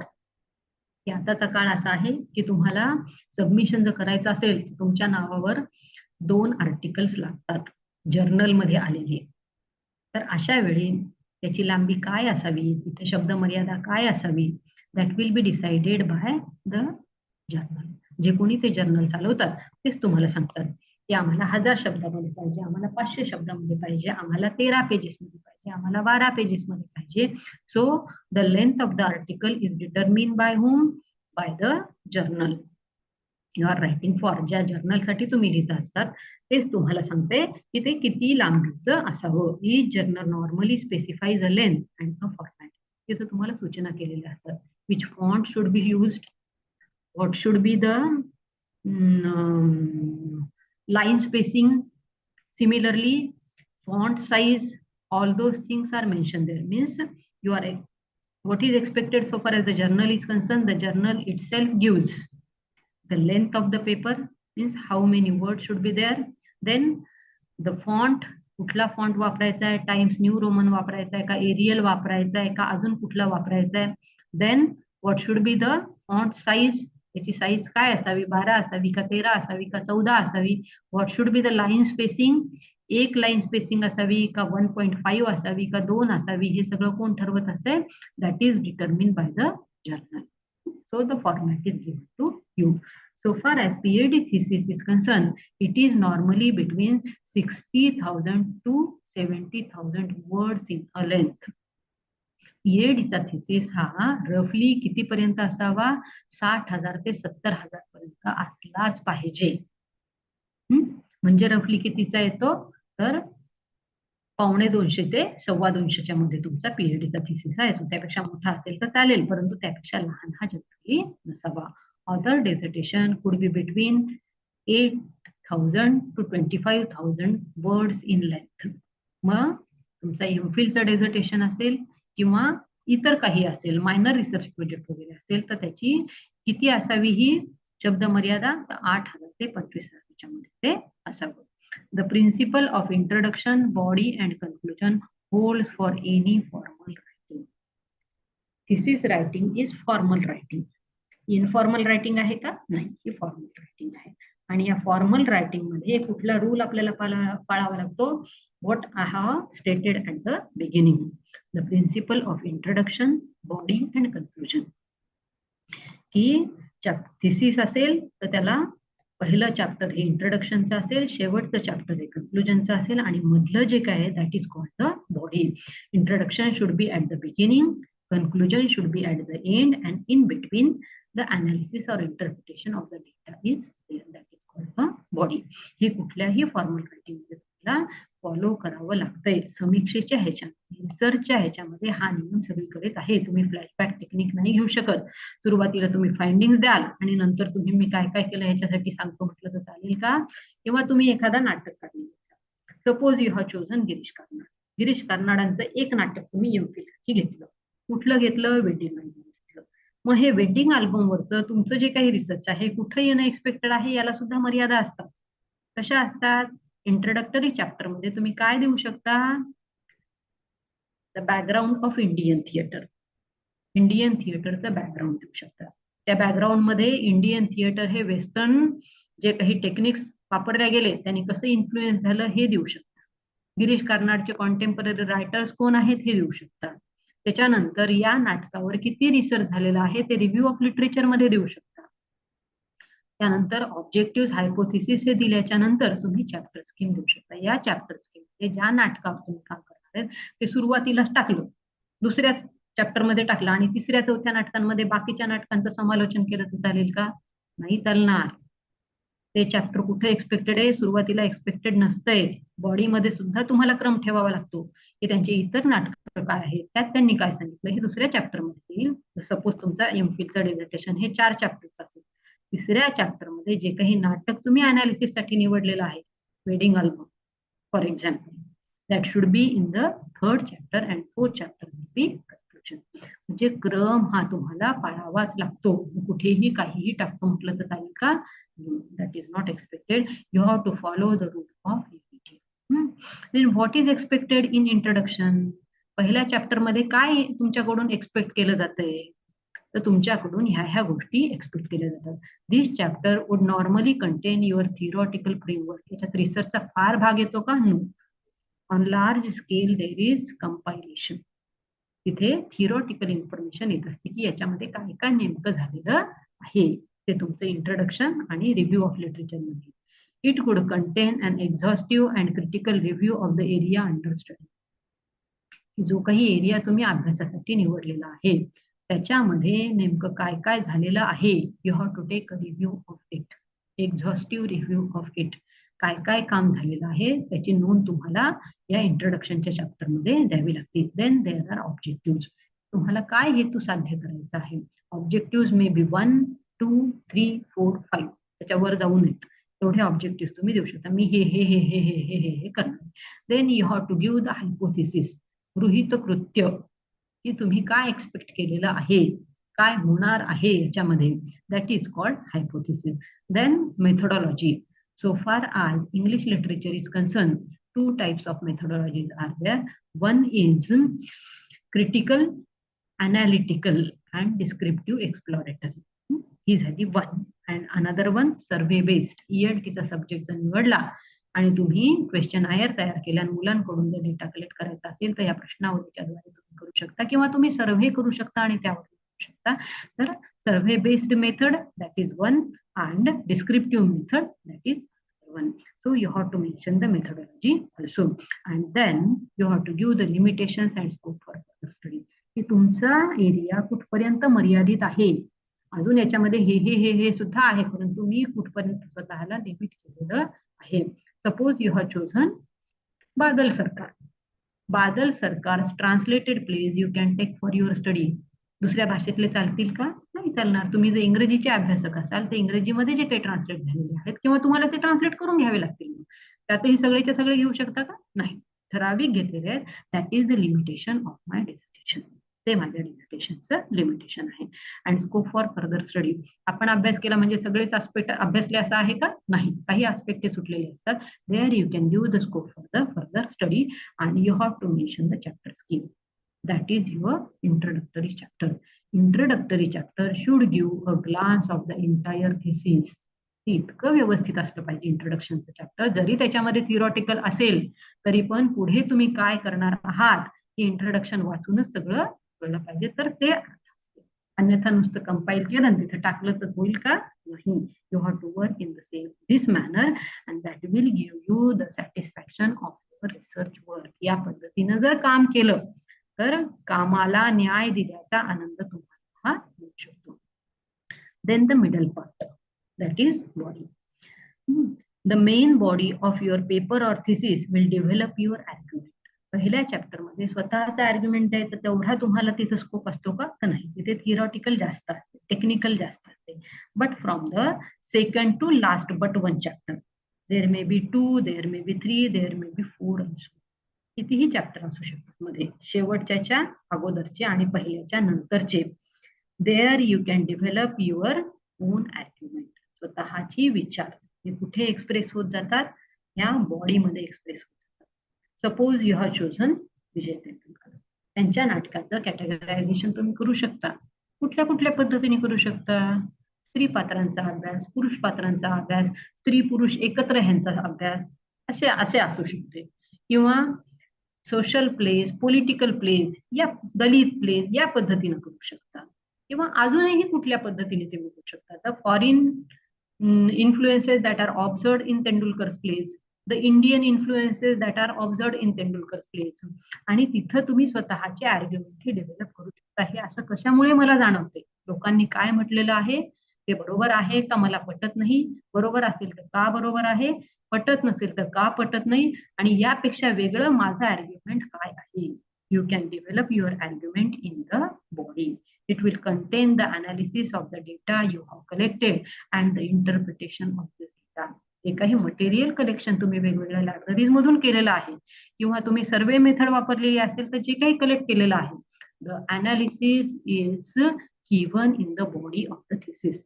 दुसऱ्या chapter पासून शेवटच्या अगोदरचं जे chapter आहे, there you can your argument. There you are expected to give the analysis or interpretation of the data you have collected.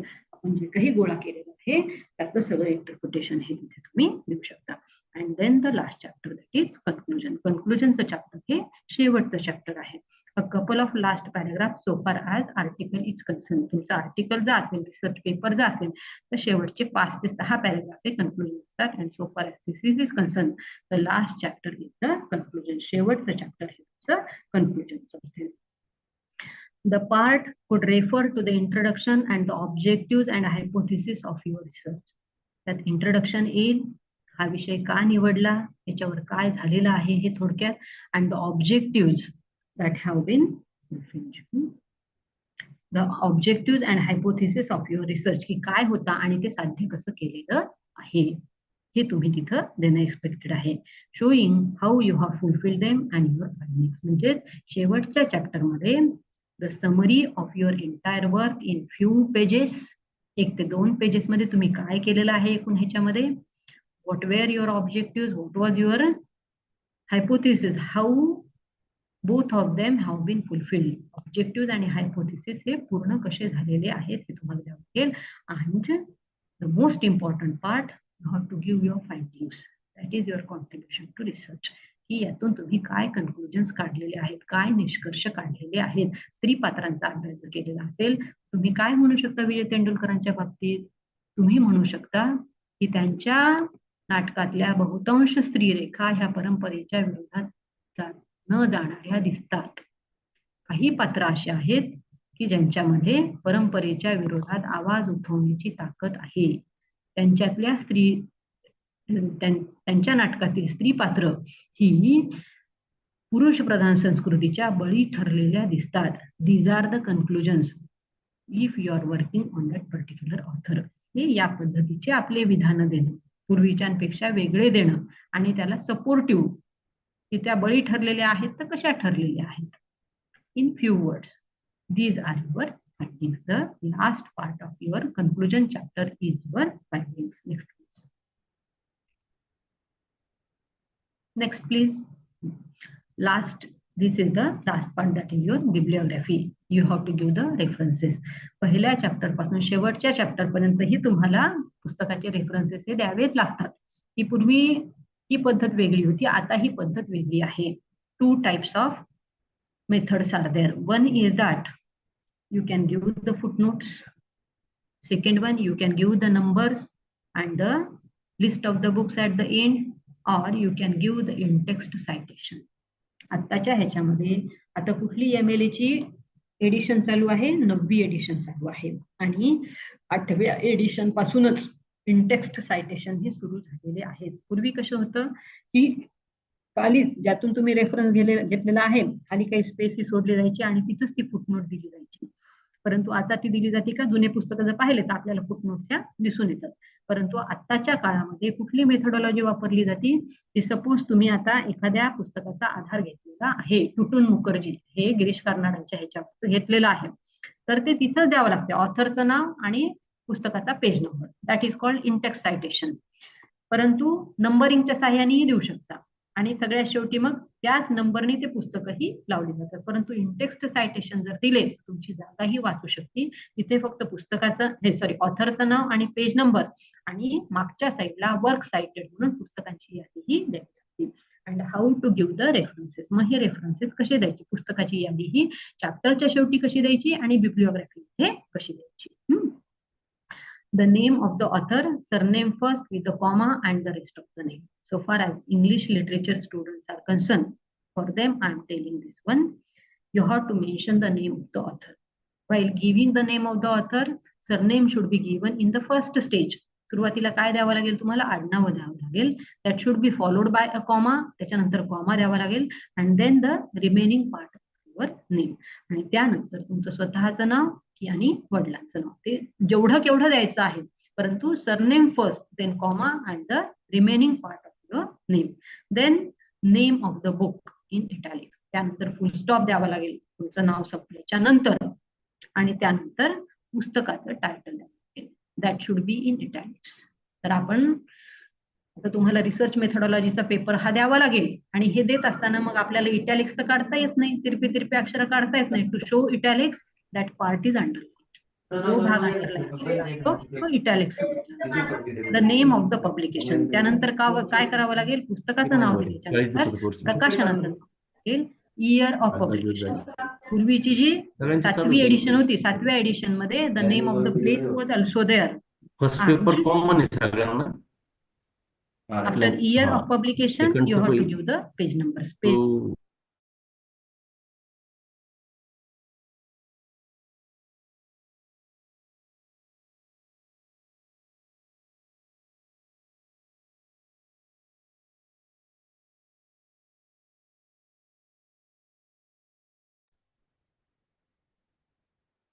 One example I have cited here.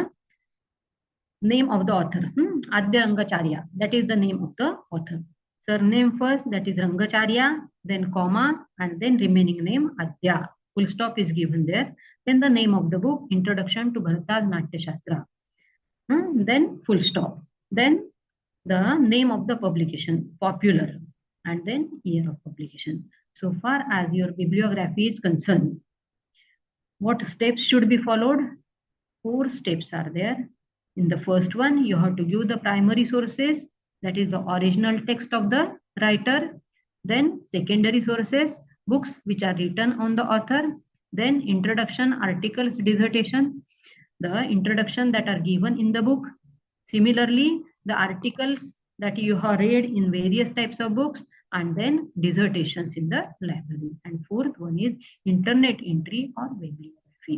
तुम्हाला internet entries किंवा bibliography ही द्यावी लागेल. तर हे झालं how to write a dissertation. What are the steps what is a research design or what is a research format. तर दुसऱ्या सेशनमध्ये डिझर्टेशन हे कसं लिहिलं जातं याचं एक्झाम्पल मी साईट केलेलं आहे. इथे आपण थोडा ब्रेक घेऊ.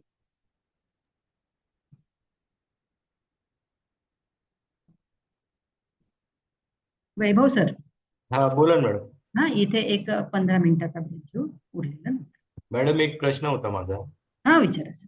की आपण आता तुम्ही शेवटची स्लाइड दाखवली हम्म, हा, ही हम्म, याच्यामध्ये तुम्ही रेफरन्स बिब्लिओग्राफी असं लिहिलं हम्म, हम्म. आणि बोलताना तुम्ही एक शब्द वापरला वर्क सायटेड म्हणून. हा हा तर मग हे रेफरन्स आणि वर्क सायटेड आपण बायफर्गेट कशी करायची ते जर हा. विद्यार्थ्यांना सांगितलं ना तर एक मग मिनिट एक त्यांना खूप मिनिट लगेच सोपं. सांगते सर, लगेच सांगते. मी तुम्हाला 2-3 मेथडॉलॉजी सांगितल्या. एक सांगितली फुटनोटची, एक सांगितली नंबरिंगची. जर आपण नंबरिंगची जर वापरलेली असेल, there we are expected to give the word reference. ही चॅप्टर संपल्याच्या नंतर त्याच्या खाली आपल्याला सपोज एक नंबर दिलेला आहे कुठेतरी किंवा 10 नंबर दिलेला आहे. 10 नंबरच्या ह्याला नुसताच नंबर दिलेला असतो, पण तिथं कुठलं पुस्तक आपण वापरलेलं आहे त्याची डिटेल्ड माहिती खाली येते. मग अशा वेळी पुस्तकांचे हे डबल टिबल एंट्रीज पडू शकतात नंबरनुसार. ही कुठल्या कुठल्या ह्याला लागू होते रेफरन्स हा शब्द? हा 8th एडिशन जर तुम्ही MLA ची वापरत असाल, नंबरिंगची जर हे वापरत असाल, तर त्याच्यासाठी रेफरन्स हा शब्द लागू होतो. हा कुठे द्यायचा असतो? चॅप्टरच्या शेवटी, की हे रेफरन्सेस वापरले 14, 15, 18, 20, 25 जे काही असतील ते, आणि त्या नंबरिंग नुसार पुस्तकांचे नावं येतील. आणि डबल जर होत असेल, एका खाली एकच जर येत असेल, तर त्याला आयबीड हा शब्द वापरतात, की वरचंच पुस्तक खाली पण आहे. इथं झालं रेफरन्स.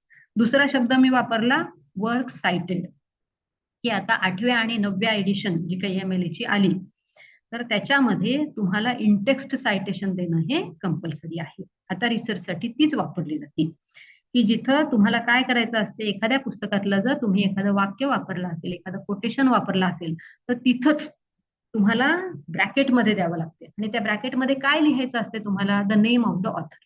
मध्ये कुठलाच पंक्च्युएशन मार्क वापरायचा नाही. आणि त्या ऑथरचं नाव दिल्याच्या नंतर तिथं पेज नंबर द्यायचा असतो. आणि मग खाली तिथे वर्क सायटेड मध्ये सपोज एका पुस्तकातून तुम्ही 5 ते 6 वेळा घेतला असेल, तर त्याचं 5-6 वेळा द्यावं लागते का? रेफरन्स मध्ये ते नंबरिंग नुसार किती वेळा येऊ शकते. परंतु वर्क सायटेड मध्ये ऑथरच्या नावासमोर त्याच्या पुस्तकाचं नाव हे आपोआपच येते. तर तुम्ही जेव्हा इंटेक्स्ट सायटेशन देता, तिथे तुम्हाला वर्क सायटेड द्यावं लागते. जेव्हा तुम्ही नंबरिंगचं हे वापरता, मेथड वापरता, त्यावेळी तुम्हाला रेफरन्स. मग त्याचं रिपिटिशन होऊ शकते. रेफरन्सेस कितीही वेळा येऊ शकतात, परंतु वर्क सायटेड मध्ये एक पुस्तक एकाच वेळी येते, कारण तिथं ऑलरेडी ऑथर दिलेला असतो, पेज नंबर दिलेला असतो. हा फरक आहे रेफरन्स आणि वर्क. मॅडम म्हणजे याचा अर्थ त्याच्यामध्ये MLA चे जे व्हर्जन आहेत त्याचा हा डिफरन्स आहे. हा म्हणजे MLA 8 व्हर्जन आणि MLA 9 व्हर्जन. 9th version. हा हा, तर 9 व्हर्जन नंतर तुम्ही वर्क सायटेड लिहायचं हा आणि 8 8वं जर किंवा वापरत 9वं असाल तर कुठलंही जरी रेफरन्स. व्हर्जन वापरलं तुम्ही, तर तिथे वर्क सायटेड येणार. Okay, thank you madam. Work sighted हे कुठे येणार? चॅप्टरच्या शेवटी येणार, त्या किंवा आर्टिकल जर लिहित असाल तर आर्टिकलच्या शेवटी येणार. Okay, thank you madam. आणि आपण आणि आता तुम्हाला 8वी किंवा 9वीच वापरा, कारण त्याची हे सुद्धा आलेली आहे, हार्ड कॉपी मार्केटमध्ये आलेली आहे. एखादा जर कडक एक्झामिनर असेल, तर तो याच्यावर ऑब्जेक्शन घेऊ शकतो, की तुम्ही लेटेस्ट हे वापरलेलं नाही, रिवाइज अँड रिसबमिट येऊ शकते. त्यामुळे आपण जे काही चालू आहे ते वापरलेलं केव्हाही चालू. म्हणजे आपण आता रेफरन्सच्या ऐवजी वर्क सायटेडच वर्क लिहायचं सायटेड कारण आपण 9 वापर आपण स्पेशली 9वी इंग्लिशच्या 9वी मुलांना. वापरणं एक्सपेक्टेड आहे आता. हा, स्पेशली इंग्लिशच्या मुलांना. हा, स्पेशल इंग्लिश. आता मराठीचं मला माहित नाही नेमकं किती आहे काय. Okay, thank you madam. ओके, एक 15 15 मिनिटांनी मिनिटानंतर घेऊ आपण आपण. परत हा? रिझ्यूम. हो, आता बरोबर 15 मिनिटांनी हे चालू राहू द्या पाहिजे तर.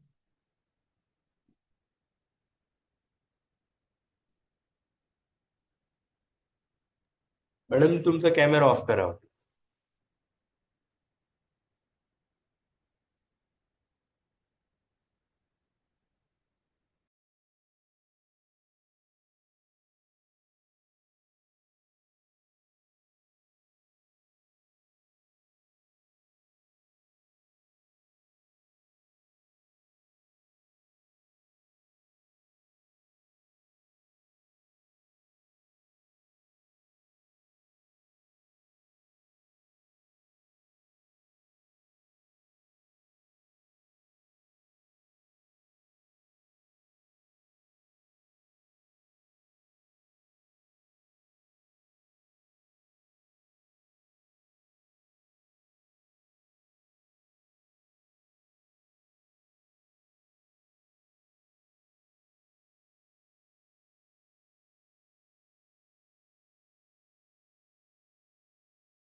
Madam, you can start. Yeah.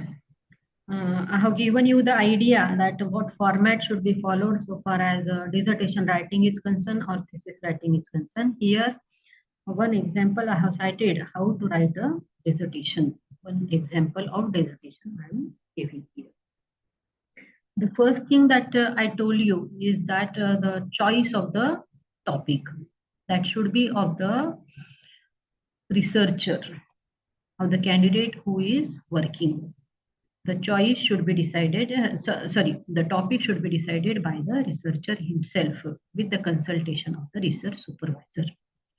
What is the topic chosen here? की हा आपण स्वतः निवडावा लागतो. काम कुणाला करायचं असते? You are going to work. Your guide is there to give you the direction. Guide हा कशासाठी असतो? तुम्ही चुकत असाल तिथं नीट करण्यासाठी, कंटेंट अनालिसिस जमत नसेल तर ते, तुम्ही कुठल्या पद्धतीनं कंटेंट अनालिसिस करू शकता हे तुमचे याची दिशा तुम्हाला गाईड देऊ शकतात. परंतु choice of the topic should be of the researchers only. तो कोणी निवडला पाहिजे? रिसर्चरनीच निवडला पाहिजे, की ज्यामध्ये नेहमी घाई केली जाते की विद्यार्थी जातात गाईडकडे आणि विचारतात की मी कुठल्या टॉपिकवर काम करू. गाईड तुमचे इंटरेस्ट गाईडला माहीत असतात का? माहीत असतात. ते तुम्हालाच माहीत असतात की या विषयावर मी काम करू शकतो की नाही. That can be decided by himself or herself only. त्याच्याकडूनच आता ते निवडल्याच्या नंतर गाईड तुम्हाला सांगू शकतात पॉसिबिलिटीज, शक्यता काय आहेत, की ह्याच्यावर असं अवेलेबल आहे, याच्यावर तुम्हाला तुमचं काम करावं लागेल, तुमचे आर्ग्युमेंट तुम्हाला डेव्हलप करता येतात की नाही, या सगळ्या गोष्टी मग गाईड तुम्हाला त्यावर दिशा दर्शविण्याचं काम हे करत असतात. But so far as the topic is concerned, the choice should be of the researcher himself or herself. तर मी कुठला टॉपिक इथं निवडलेला आहे? लिटरेचरच्या ह्याचे खूप एक्झाम्पल्स असतात, परंतु क्रिटिसिझम हा असा एरिया आहे की ज्यावर कमी प्रमाणात रिसर्च केल्या गेलेलं आहे. That have I have chosen here. तो इथे मी निवडलेला आहे. काय आहे माझा टॉपिक इथं तुम्हाला एक्झाम्पल देण्यासाठी मी साईट केलेला? Literature as a second order system. म्हणजेच नेमकं काय करायचंय तुम्हाला? The first order system you have to find out. जेव्हा सेकंड म्हणायला तर पहिली काय आहे ही शोधावी लागेल. काय आहे ती? Language. Language is the first order system and literature is the second order system. You are interpreting literature on the basis of language. So it is related to what? It is related to criticism. Criticismशी related असलेला हा topic आहे. मग त्यातही तुम्हाला ठरवावं लागेल. जिथे मी तुम्हाला सांगितलं होतं की you have to select the journal, you have to select the period, you have to select the area of the world, you have to select the author. मग क्रिटिसिझमच्या बाबतीत जॅनर वगैरेचे प्रश्न येत नाहीत, परंतु एजचा प्रश्न हा येतो की विच एरिया यू आर चूझिंग. तुम्ही क्लासिकल क्रिटिसिझम घेत आहात, न्यू क्लासिकल घेत आहात, रोमॅन्टिसिझम घेत आहात, मग अजून कुठलं घेत आहात? The area that I have chosen is the modern one. Modern ह्याच्यातलं घेतलेलं आहे. ते कशावरून लक्षात येते? पहिलं मी जे दिलं, as institution the author is dead. This statement is given bye रोला Barnes in his famous essay The Death of the Author. की ऑथरचा रोल हा संपतो. Author is dead means he is not passed away. Where the writing ends, the writer himself also becomes a reader. तो सुद्धा reader होतो. while giving the analysis of a work of literature, while interpreting the work of literature. You should not mix your own ideas. That is expected even by the writer also. की तुम्ही तुमचे मत नाही, तुम्ही you have to read the text only as a text. So as institution the author is dead. So far as interpretation of literature are concerned, there are two roles. One is that of the writer, another one is that of the reader. Reader is the critic. इथं reader हा critic असतो. मग मी हा का choice केला? कशामुळे केला? त्याला काही कारण होती की मी याच्यावर माझा मायनर रिसर्च प्रोजेक्ट जो मी पहिल्यांदा घेतला UGCचा तो मी निवडला. कोणत्या वर्षी केला मी? 7 ते 8 ला केला. 7 ते 8 ला केला तेव्हा क्रिटिसिझमच्या पेपरमध्ये एक प्रश्न असायचा मुलांसाठी, आणि तो आता नव्यानं पुन्हा येऊ घातलेला आहे. आमच्याकडच्या सिलेबसमध्ये तर आहे की a piece of poem or a piece of prose passage is given and you are expected to analyze it or to interpret it. की त्याचं अनालिसिस करा. नुसतंच डिस्क्रिप्शन द्यायचं म्हटलं तर मुलांना ते फार अवघड जाते. कित्येक वेळा मुलांच्या डोक्यामध्ये विचार असतात पण ते डेव्हलप करू शकत नाहीत. The medium of language is the problem for me. किंवा एकदम पटकन सुचते का कशावर काही नाही सुचत. If you go to analyze a poem or a prose passage or a text that is given to you on the basis of language, that becomes an interesting process.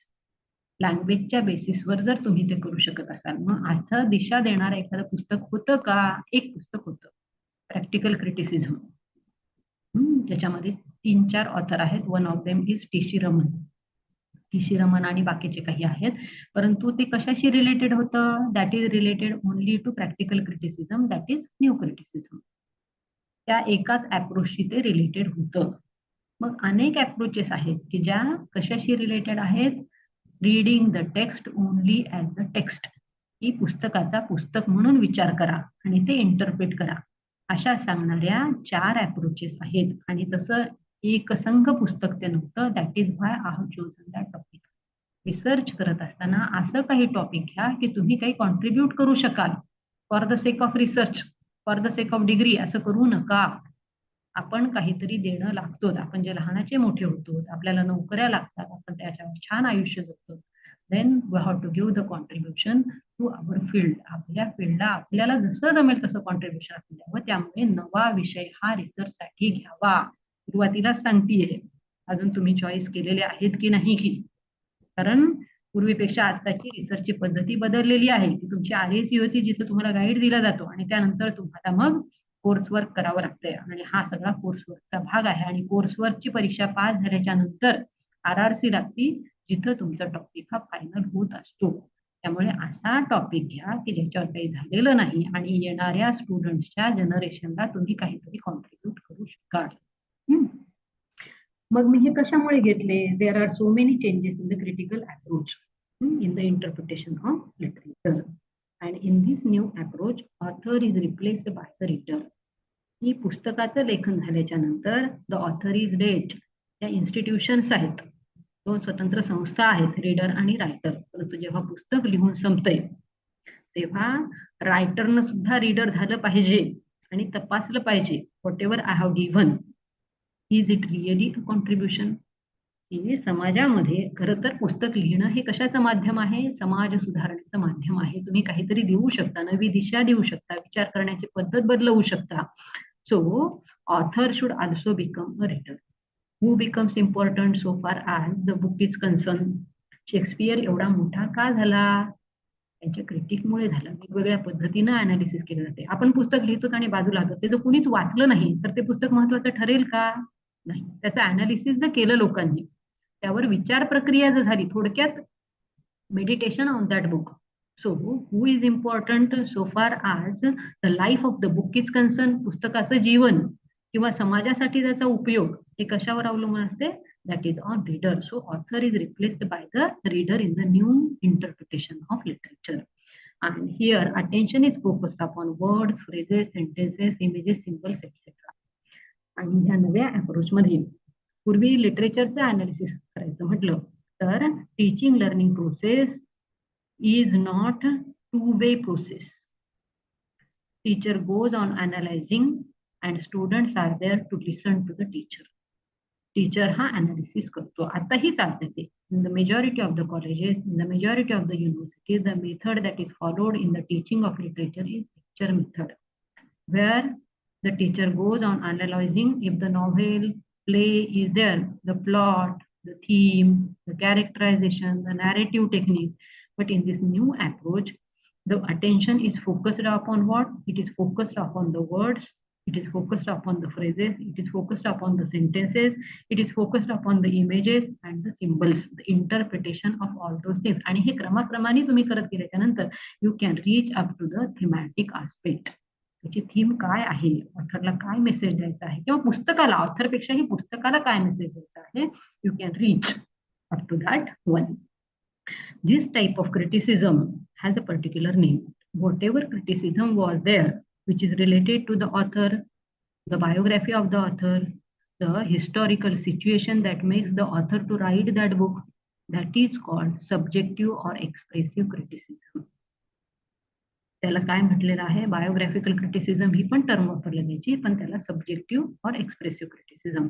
And when the interpretation is related to the analysis of words, phrases, sentences, images, symbols, etc. That is called objective or textual criticism. आणि हे केव्हापासून आलं तर after the introduction of structuralism. स्ट्रक्चरॅलिझमचं introduction जेव्हा झालं तेव्हापासून objective or textual criticism came into existence. And when we are giving the analysis of the work, the interpretation of the work or the analysis of the work on the basis of the author, his biography, his ideology, the historical situation of that period which makes the writer to write that book, that is considered a mistake. Suppose आता आपण सिनेमाचं example घेऊ की एखादा picture आहे आणि त्याच्यामध्ये कलावंत आहेत.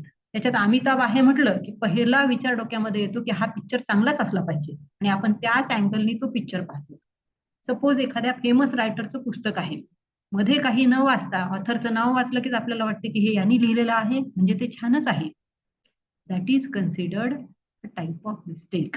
It is called intentional fallacy. when the author, his biography or his ideology affect the interpretation of the work. पुरस्कार द्यायचे एखाद्या पुस्तकाला, नाव पाहिले अगोदर की नाही हा चांगलाच लिहितो, याला न देणं म्हणजे काहीतरी अन्याय होईल, या पद्धतीने जर दिल्या गेलं. पुरस्कारामध्ये पण काय केलं जाते, इंटरप्रिटेशन केलं जाते की त्यांनी काय दिलेलं आहे या पुस्तकामध्ये समाजाला. That is called intentional fallacy. And who has given this term? W.K. Wimsatt and Beardsley. Interpreting the literary work on the basis of the biography, on the basis of ideology of the author, that is considered a mistake, which is termed as intentional fallacy. Next, please. मी हे कशासाठी घेतलं तर दोन कारण होती. एक म्हणजे मुलांना एक एकसंख पुस्तक द्यायचं आणि दुसरं म्हणजे की पुस्तक इंटरप्रिट कसं करावं, ऑथरच्या नावावरून किंवा त्याच्या आयडियाज वरून करावं का, अमुक एका रायटरचं आहे म्हणून ते चांगलंच आहे असं करावं का, तर नाही. यू हॅव टू जज the work, you have to evaluate the work, you have to interpret the work as it is. Dissociation of sensibility, T.S. Eliot सांगून गेले. काय झालं पाहिजे, लिहिताना किंवा वाचताना दोन्हीही वेळी काय झाले पाहिजेत, the person who are there they should be detached. आपण त्याच्यापासून बाजूला झाले पाहिजे. आपण कुठेतरी त्याच्यामध्ये मिक्सअप झालो, we cannot give the proper justice to the literary work. मग आता याच्या पहिल्या चॅप्टर मध्ये काय काय येईल, मी काय घेतलं topic, literature as the second order system. मग पहिला चॅप्टर हा काय असेल, that is of introduction. What is expected in the chapter of introduction? Textual approaches. आता जर मी लँग्वेजच्या बेसिसवर करत असेल तर मला कुठला अप्रोच घ्यावा लागेल, बायोग्राफिकल क्रिटिसिझम चालेल का, तर नाही, मला टेक्स्च्युअल अप्रोचच लागेल. म्हणजे पुस्तक वाचून पुस्तकावरच इंटरप्रिटेशन देणं, बाकी कुठल्याही गोष्टी लक्षात न घेणं, that is called textual approach. मग टेक्स्च्युअल अप्रोच जर मला द्यायचा असेल तर त्याच्यामध्ये मग सब युनिट्स येतील माझे. भाषेच्या आधारावर मी देत असेल तर भाषेबद्दल काहीतरी माहिती मला तिथे टाकावीच लागणार. So what are the sub point so far as, and one thing that you have to keep in mind is that each chapter should have introduction and conclusion in itself. प्रत्येक चॅप्टरचा पहिला भाग हा इंट्रोडक्शनचा असावा, जिथं थोडक्यात तुम्ही काय करणार आहात ते आलं पाहिजे इंट्रोडक्शन मध्ये, आणि कन्क्लुजन मध्ये त्या चॅप्टरच्या फाइंडिंग्स काय आहेत ते आलं पाहिजे. Each chapter should have that part. Within that introduction what I can give, मी काय काय देऊ शकते तिथे, मग language and linguistics, how language comes into existence, what is the place and position of language in human life, and how language is studied scientifically. Scientific पद्धतीनं भाषेचा अभ्यास म्हणजेच लिंग्विस्टिक्स आहे, हे मी देऊ शकते. Then I can give the function of a language and approaches to language, such as traditional view towards language, where language is considered subsidiary to logic and philosophy. Structural view towards language, structuralist approach, when the European people came into contact with the various worlds and there they come to know that there are many more languages than only the languages of Europe. Then cognitive approach, which brings to notice only structural approach is not sufficient to describe all the categories of language with the pair That is, John is easy to please and John is eager to please. That I can give in introduction.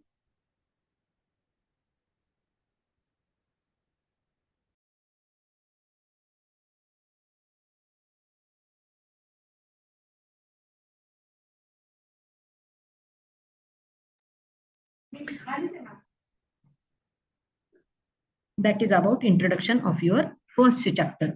Then you can give literary and non-literary language. Language is distinguished as poetic or literary language and prosaic or non-literary language.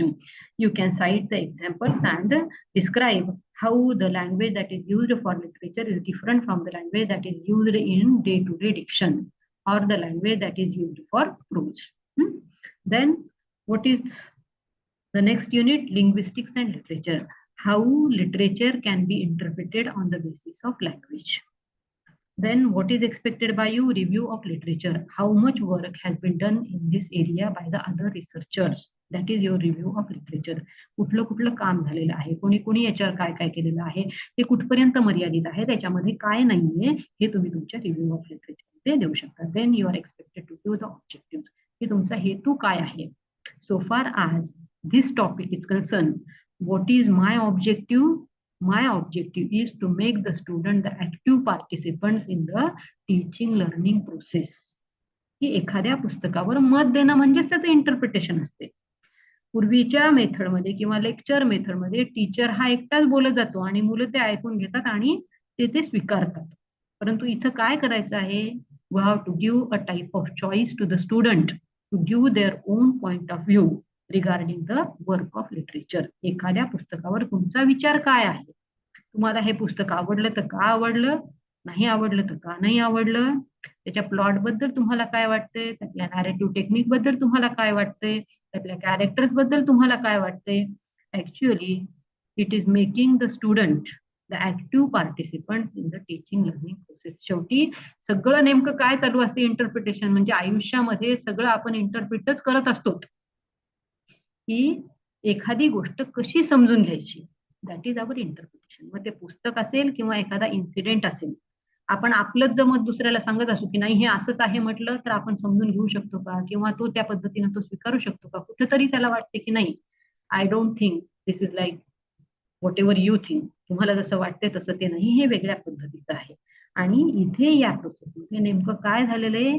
Making the researcher और making the student the active participant in the process. मग ते teaching learning असेल किंवा एखाद्या टेक्स्टचं analysis असेल किंवा अजून काही असेल. That is my objective. Making the student the active participant is the objective of this topic.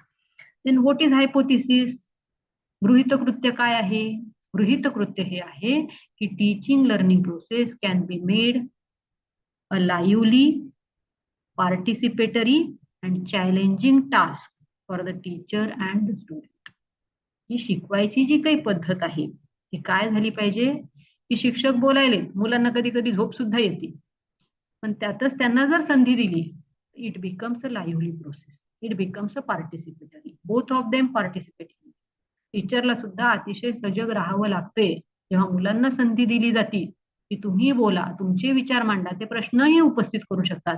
So it becomes a challenging task for the student as well as for the teacher. So my hypothesis is teaching learning process can be made a lively, participatory, challenging task for the teacher and the student.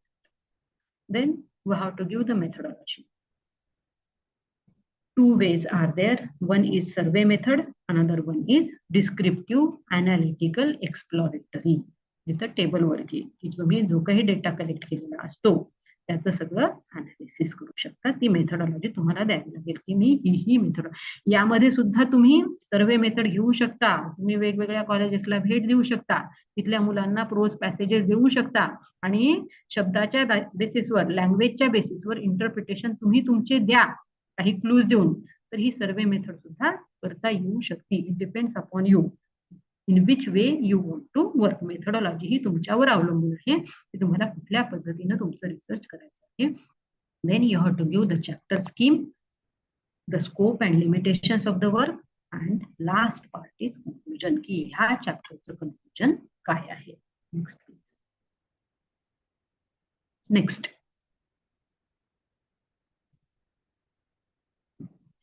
So far as that topic is concerned, now I started the middle part, that is called body, ज्याला आपण body म्हणतो, from chapter 2 to last but one chapter. What is my second chapter? I spoke about textual approach. There are 4 approaches: formalist approach, new critical approach, which is also known as practical criticism, structuralist approach, and deconstructionist approach. So my second chapter is on formalist approach. Formalist approach वर माझा second chapter राहील. त्याच्यामध्ये मग पुन्हा इथे मी विसरली द्यायची.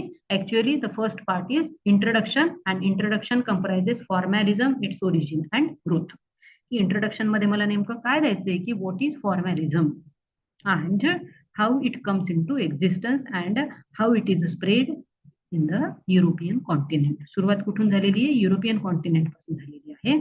मग नेमकी सुरुवात कशी झालेली आहे आणि तो स्प्रेड कसा झालेला आहे, that is expected in the introduction. The subunits in that one: literary work, the self-sufficient autonomous object. या सगळ्या अप्रोचची सुरुवातच कशामुळे झालेली आहे? The death of the author मुळे झालेली आहे. As institution the author is dead. जरी तो स्ट्रक्चरलिझमच्या ह्याच्यातला तो रायटर असेल देणारा रोलाबार्स, तरी पण त्या सगळ्या अप्रोचेस ज्या आहेत they are all related to the interpretation of literature on the basis of language. की लँग्वेजच्या माध्यमातून लिटरेचरचं इंटरप्रिटेशन केलं जावं हे सांगणाऱ्या ह्या अप्रोचेस आहेत. आणि त्या एकमेकांना कशा आहेत? They are complementary to each other. They can be coexistent. And here literary work is considered a self sufficient and autonomous object. की डेथ ऑफ द ऑथर जिथं म्हणतो की ऑथर कोण आहे याच्याकडे लक्ष देऊ नका, कारण ऑथर कोण आहे हे लक्षात घेतलं की कुठेतरी इनजस्टिस हा होऊ शकतो. इंटरप्रिटेशन करेक्ट देऊ शकतो का? आपला माणूस म्हटलं की आपण त्याला फेवरेबल राहत असतो, किंवा आपला नसेल तर आपण त्याच्या विरोधात जाऊ शकतो. त्यामुळे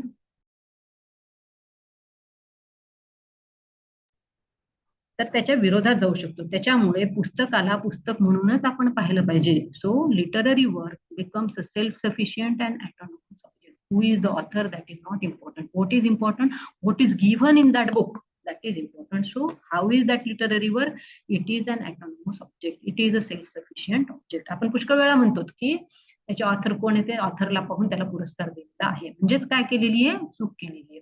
so it is the first approach which considered a literary work as the self-sufficient and autonomous object.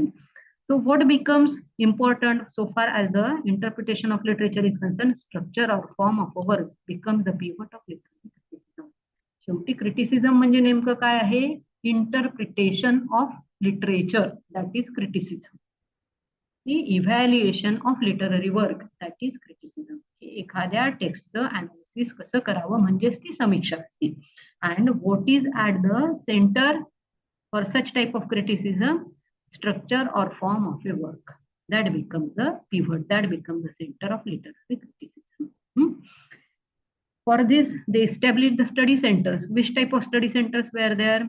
Moscow Linguistic Circle was there. Petrograd Society was there. Next, please, sir. That is the subunit in the second chapter. Who contributed to this approach? Roma Jakobson, Victor Shklovsky, Boris Ekenbaum, Boris Thomas-Jewski, Yun Tingenau, and others are there. They were at the forefront, and you can mention here what is their contribution to formalist approach. Formalist approach याच्यामध्ये या लोकांनी काय contribute केलेलं आहे याचा analysis यांच्यामध्ये हे येणार. But when this approach started, actually it is a reaction to the previous one. कशाला रिएक्शन होती? It was a reaction to the biographical criticism.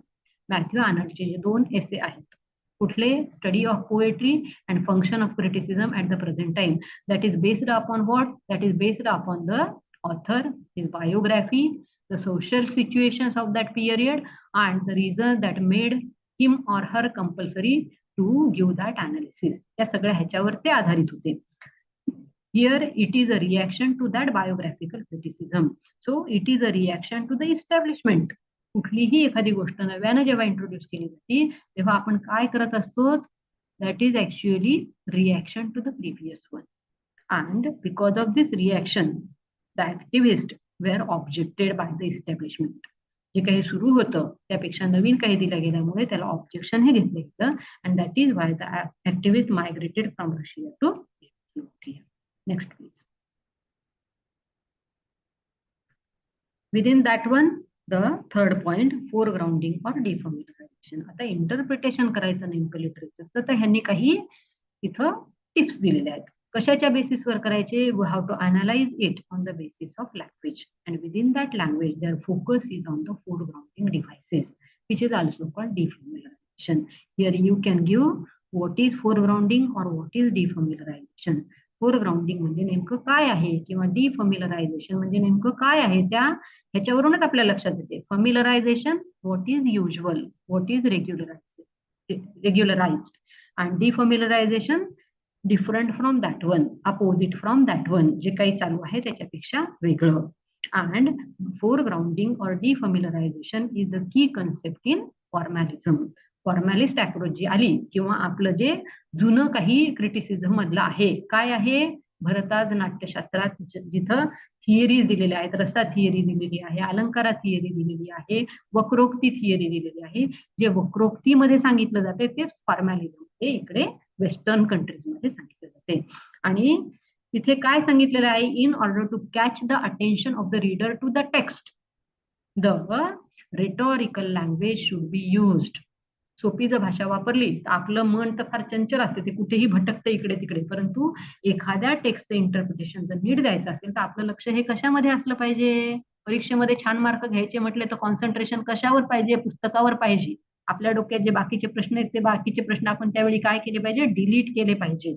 इथे त्यांचं फोकस हेच आहे. In order to interpret the literary work, the attention of the reader should be spellbound to the text only. And that is why such type of devices in foregrounding attention calling devices are expected. काय आहे फोरग्राउंडिंग म्हणजे? की आपली भाषा ही कशी असली पाहिजे? तगडी असली पाहिजे. याच्यामध्ये काय केलं पाहिजे? वेगवेगळे अलंकार वापरले पाहिजे, वेगवेगळे साऊंड डिव्हाइसेस वापरले पाहिजे, वेगवेगळ्या फिगर्स ऑफ स्पीचेस वापरले पाहिजे, जेणेकरून त्यांचं इंटरप्रिटेशन मध्ये आपलं कॉन्सन्ट्रेशन फुल राहील and that will not be deconcentrated on the other points such as the biography of the author or the ideology of the author or the historical situation when the text was written. या गोष्टींकडे जाण्याच्या ऐवजी ते कुठे राहील? तर त्या टेक्स्टवरच राहील. So foregrounding is achieved by using various types of figures of speeches. मग आता काय करणं एक्सपेक्टेड आहे रीडरनी? ते तर रायटर वापरेल की नाही? तर रीडरनी, the reader or the critic has to try his or her level best to find out which type of figures of speeches are used there. That is expected in formalist approach. त्यानं काय केलं पाहिजे? की कुठल्या कुठल्या ह्याच्यातून वेगवेगळे अलंकार वापरून, वेगवेगळे साऊंड डिव्हाइसेस वापरून, so far as English language is concerned, foregrounding is achieved by such type of tricks. Repetition. King Lear मध्ये तो काय म्हणतो? तो नेव्हर नेव्हर नेव्हर नेव्हर. एखादी गोष्ट आपण 3-3 वेळा जर म्हणू शकत असू. किंवा इफ ही कविता आहे रॉबर्ट किपलिंगची, each line starts with if, म्हणजे हे तुमच्याकडे असेल तर, the focus of the writer is there on the word if. हे असेल you will be a man my son, that is the last line of the poem. So using repetition or unexpected lexical locations की जे एकत्र येऊ शकत नाहीत. Pleasing pain, loving hate. Pain कधी pleasing असू शकते का? आपण वापरू शकतो रायटर तसं. ते वेगवेगळ्या ह्याच्यामध्ये येताना आपल्याला दिसते. स्टायलिस्टिक इन्व्हर्जन बाय युझिंग एम्बिग्विटी और पर्सॉनिफिकेशन. What Milton says in Paradise Lost, the sky lord, the muttering thunder, the sad drop, wept at committing the mortal crime. आता ह्या सगळ्या गोष्टी कशा आहेत? नॉन लिव्हिंग थिंग्स आहेत, परंतु ह्यांना क्वालिटी कुठली दिलेली आहे? लिव्हिंग थिंग्सची दिलेली. That is personification. मग हे अनालिसिस करत असताना नेमकं काय होतंय? The attention of the reader will be spellbound for the analysis of all these expressions. Ungrammatical expressions you can use. काय म्हणती Kamala Das? I went to my grandmother's house to pick up a arm full of darkness. आता dark arm मध्ये येऊ शकतो का? हातामध्ये पकडता येतो का? पण तिने ते वापरलेलं आहे. This is the most unkindest cut of all. कुठल्या तरी नाटकामध्ये आहे. मोस्ट पण यायला आणि अनकाइंडेस्ट येते. म्हणजेच हे काय आहे? Ungrammatical expression. Absence of punctuation mark is observed in Jejuri. जेजुरीमध्ये कुठला तरी पंक्च्युएशन मार्क वापरलेला आहे का त्यांनी? वापरलेला. म्हणजे रेग्युलर ह्याच्यापेक्षा वेगळं काही ते वापरणं. Portmanteau word, the words which are coined by the combination of the parts of the word. Confluence, motel, these are the examples of the portmanteau words. So analyze the literary work by trying to find out the attention calling devices in that work. Next please. So where is the focus? The focus is on the interpretation of the style. What is the conclusion of this chapter? The function of poetic language consists in maximization of foregrounding to make it unfamiliar, strange, difficult to understand. म्हणजेच फोरग्राउंडिंगचा मुख्य उद्देश हा काय आहे? You have to use literary work मध्ये जास्तीत जास्त प्रमाणामध्ये रायटरनं आपलं अटेन्शन कशावर फोकस करावं? In analysing the foregrounding devices. आणि हे फोरग्राउंडिंग डिव्हाइसेस ऑथर हा का वापरत असतो? To make it unfamiliar. Familiar जर दिलं तर लोकांचं अटेन्शन तुमच्या टेक्स्टला अटॅच राहील का? त्याच्यामध्ये रायटर काय सांगत आहे हे तो पाहिल का? तो पाहणार नाही. So to make it unfamiliar, to make it strange, to make it difficult to understand, so that the reader's attention will be spellbound only to the text. He has to find out the artfulness of the work. लिटरेचरचं मुख्य ताकद ही कुठे आहे? In the artfulness of that text. And before this one, the statement is given by Alexander Pope. काय म्हणतो तो स्टाईलला? हेच म्हणजे नेमकं काय आहे? Style of the work. Style is the trace of thought. Style is considered just the decorative part of the literary work, but because of this approach, style becomes the foundation upon which the reader or the critic can base his interpretation of the literary text. मग writer कोण आहे? तो किती मोठा आहे? त्यानं पूर्वीच्या ह्याच्यात काय सांगितलेलं आहे? याच्या गोष्टी अफेक्ट करतील का? नाही. तुम्ही कुठलीही गोष्ट त्या टेक्स्टशी रिलेटेडच तुम्ही सांगा. That is given in formalist approach to literature. So you have to base your interpretation on the basis of what? On the basis of the interpretation of the foregrounding devices used in that work. आणि हे सगळं analysis देत असताना आपोआप तुम्ही त्याच्या थीमच्या जवळ तुम्ही पोहोचत असतात असं त्यांचं म्हणणं. That is their approach. So conclusion is that it laid a foundation for the stylistic interpretation or the interpretation of the foregrounding devices used by the writer of the literary work. Now chapter 3. What is there in the chapter 3? The next approach, that is new critical approach. I. Richards published his book Practical Criticism, and that marks the beginning of new critical approach or practical approach. Practical criticism is a term which is used in Britain, and new criticism, that is the term used in America. Who are the proponents? F.R. Lewis, William Emerson. They were from Britain along with I. Richards. I. Richards ने सुरुवात केलेली आहे आणि Britain मध्ये याला नंतर कुणी दुजोरा दिलेला आहे? By F.R. Lewis and William Emerson. And J.C. Ransom, Alan Tate, Cleon Brooks, and R.P. Warren. They were from America. Next. Next, please. So two names are considered, or two are considered the pioneering figures. One is I. Richards and second one is William Gibson. I. Richards focus the point of view is the approach that is given by him, how to interpret a literary work, that is considered empirical. Why it is considered empirical? Because experiments are done with the students in the Cambridge University. The readers are given the literary text without mentioning the author there, and they are asked to interpret it on the basis of language. की मुलांच्या हातामध्ये एखादी कविता दिली गेली, एखादा pros passage दिला गेला आणि हा कुठल्या पुस्तकातून घेतलाय, किंवा याचा ऑथर कोण आहे, किंवा त्या कवितेचा पोएट कोण आहे, कवी कोण आहे, सांगितलं गेलं का? नाही. You have to interpret it on the basis of language. मग बेसिस ऑफ लँग्वेज वर देत असताना तुम्ही काय करू शकता? तिथली इमेजरी एक्सप्लेन करू शकता, तिथले सिम्बल्स एक्सप्लेन करू शकता, तर कोणकोणत्या प्रकारचे ट्रोप्स वापरलेत हे एक्सप्लेन करू शकता, तिथे कुठल्या कुठल्या प्रकारचे साऊंड डिव्हाइसेस वापरलेत हे एक्सप्लेन करू शकता, तिथे कुठल्या कुठल्या प्रकारचे रेटॉरिकल डिव्हाइसेस हे केलेले आहेत ते सांगू शकता. And you can interpret the literary text in this way and you can reach up to the theme. मग हे सगळं करत असताना तुम्ही थीमच्या जवळ कसे पोहोचू शकता. So Richard's method is empirical. The students are given the piece of a poem or a prose passage and they are asked to do it on their own without taking into consideration who is the author. So Richard's method is empirical. For him, the psychology of the student is important. The psychology of the reader is important.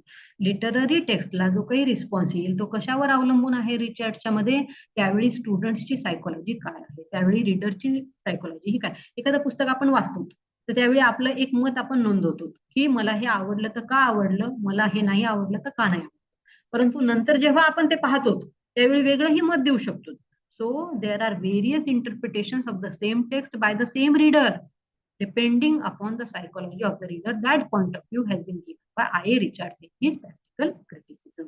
William Empson's emphasis is on the connotations of the word. There are several reactions to the same text because the words have various types of connotations, and these connotations lead to ambiguity. I went to the bank. असं जर आपण एखादं वाक्य उच्चारलं तर लगेच आपल्याला डोक्यात काय येतंय, लगेच आपल्या डोक्यात हे येते की बँक म्हणजे हा पैसे काढायला गेला की हा एखाद्या edge on the water reservoir तिथं गेला. There are several reactions because connotations lead to ambiguity. There are several reactions because the language is ambiguous. So Richard's emphasis is on the psychology of the reader and William Empson's emphasis is on the connotations of the word that leads to ambiguity. Third critic is also there who is considered a pioneering figure in this field, that is Lewis, and he lays the stress on the analysis of imagery, and that is why his approach is considered rhetorical one. Next please.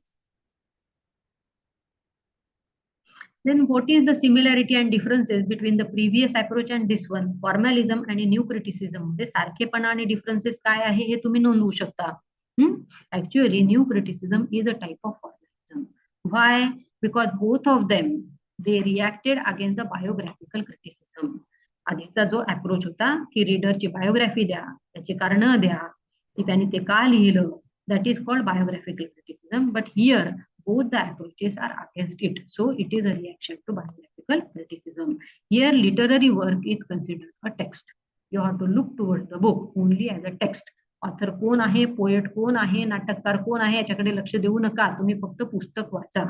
सगळ्यात महत्वाचं काय आहे दोन्ही approach मध्ये, prime importance is given on the close objective reading of the text. Concentration इकडे तिकडे गेलं की तुम्ही जस्टिस देऊ शकता का, you cannot give justice to it. So close reading of the text is important when you are giving the interpretation of the work, and that should be objective. Reading सुद्धा कशी असली पाहिजे, अतिशय डिटॅच्ड होऊन तुम्ही वाचलं पाहिजे. That is expected in new criticism. So literary language is distinct from the scientific or everyday language. पहिल्या ह्याच्यामध्ये काय म्हटलं होतं त्याला, लिटररीनेस of literary work or artfulness of the work of art. Language of literature is different from everyday language or scientific language. Language is distinguished as poetic language and non-literary language. And in the analysis of a poem, the tropes such as irony, metaphor, simile, paradox are considered. What is the difference between first one and this one? So far as formalist approach is concerned, the focus is on the analysis of the form or structure, but in new critical approach meaning also is considered of importance. इथे फक्त structure म्हणजे शब्दाच्या बेसिसवर करा, फोनॉलॉजीच्या बेसिसवर करा, आणि जे काही रेटॉरिकल डिव्हाइसेस किंवा साऊंड डिव्हाइसेस किंवा ट्रोप्स वापरले असतील त्याच्यावर द्या, असं कुठे सांगितलेलं गेलं होतं, फॉर्मॅलिस्ट अप्रोच मध्ये सांगितलं होतं. परंतु न्यू क्रिटिकल अप्रोच मध्ये attention is meaning also is considered of prime importance along the form. तुम्ही स्ट्रक्चर अनालिसिस करत असताना मिनिंग कडेही लक्ष द्या, हे तुम्हाला न्यू क्रिटिकल अप्रोच मध्ये सांगितलं गेलं. आणि याच्यामधलं सगळ्यात महत्वाचं पुस्तक किंवा गेलं understanding poetry, which is written by Cleanth Brooks and R P Warren, because it is this book which shows how this approach is used for the interpretation of work, for the interpretation of a poem.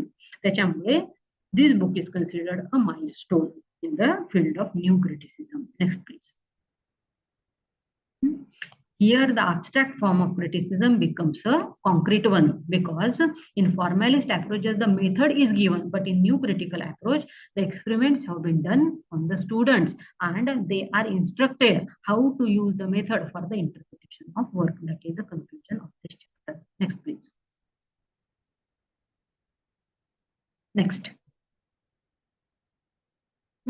Chapter number 4 is structuralist approach, and the statement that is, as institution, the author is dead, that is given in this one, which is given in the essay by Roland Barthes in The Death of the Author, and the chief contributors in this field are Ferdinand de Saussure and Claude P. Strauss. Next, please.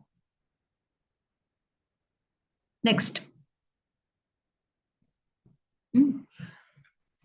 Some steps are given in the structuralist approach, and here the statement that is, literature is the second order system based on the first order system, that is language. That is given by the structuralist. Roland Barthes give the important statement as, the institution, the author is dead, so he is dissociated from the text and reader are expected to read a creature. New critical approach मध्ये text हा शब्द दिलेला होता आणि structuralist approach मध्ये त्या text साठी काय शब्द वापरला त्यांनी, एक क्रिएचर वापरलेला आहे, that is writing. Writing that is text. Reader's attention should be on the interpretation of the linguistic elements. Interpretation of the linguistic elements means the phono, lexical, grammatical constituents of the text. Sound devices कसे वापरलेले आहेत, शब्दाची उत्पत्ती कशी केलेली आहे, morphology काय आहे, and analyze it on the basis of grammar. So interpretation of the text on the phono-lexico-grammatical constituents of the text is the main objective of the structuralist approach. Next, please.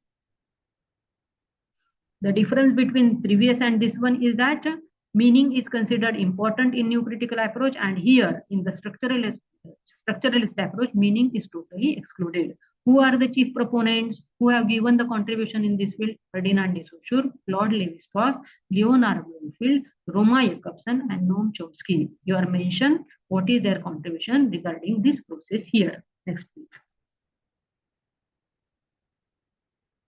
The pair of terms have been given by Saussure, such as synchronic and diachronic, paradigmatic and syntagmatic, signifier and signified, lang and parole. याच्यातली सगळ्यात महत्त्वाची काय आहे तर signifier and signified. ही word for the structuralist are signs. त्यासाठी काय शब्द वापरला त्यांनी, साइन वापरला. Sign is related to signifier and signified. What is signifier? Actually sign is the abstract entity. एक शब्द आपण एखाद्या टेक्स्ट मध्ये वापरतो, इंटरप्रिटेशन मध्ये वापरतो किंवा पुस्तकामध्ये वापरतो, that is at abstract level. When you give the physical realization either in spoken form or in written form, that becomes signifier, and when you give the interpretation of it, that becomes signified. Synchronic and diachronic, study of language on the basis of history or the study of the language of a particular time. When it becomes a history, that is called diachronic. When it becomes a specific time, that becomes synchronic. While using the language, we go on making the choices. That is called paradigmatic. हा शब्द वापरायचा, हा शब्द वापरायचा, हा शब्द वापरायचा का हा शब्द वापरायचा. When you are making a choice, that is called paradigmatic. And after making a choice, you have to make a chain. मी होतो गेलो गावाला म्हटलं तर चालतंय का? नाही. आपल्याला कुठल्या पद्धतीने, मी गावाला गेलो होतो, दॅट इज अ चेन. अर्थ जर कळायचा असेल तर पर्टिक्युलर एका चेन मध्ये ते आले काय पाहिजेत. So that become syntagmatic. That is given by Saussure. The choice of language is there, and then the chain of language is there. You have to make a choice and you have to make a chain. And lang and parole. What is lang? The inborn knowledge of a child that makes him to prepare infinite number of structures. And when that actual knowledge is used and performance is given, that is expressed either in written form or in spoken form, that becomes parole. And these two terms, lang and parole, has been replaced by competence and performance by Noam Chomsky. The structuralists are interested in the synchronic study of language. त्यांना history मध्ये interest आहे का? तर नाही. तर particular टाइमची language जी काय आपण अभ्यास केला जातो, that is called synchronic study. And they said that the relationship of the word used in the text must be based on paradigmatic and syntagmatic relationship. why these words are used, why that choice has been made, and how the chain is prepared. When you give the analysis of this one, that is the interpretation of the literary text. Next, please.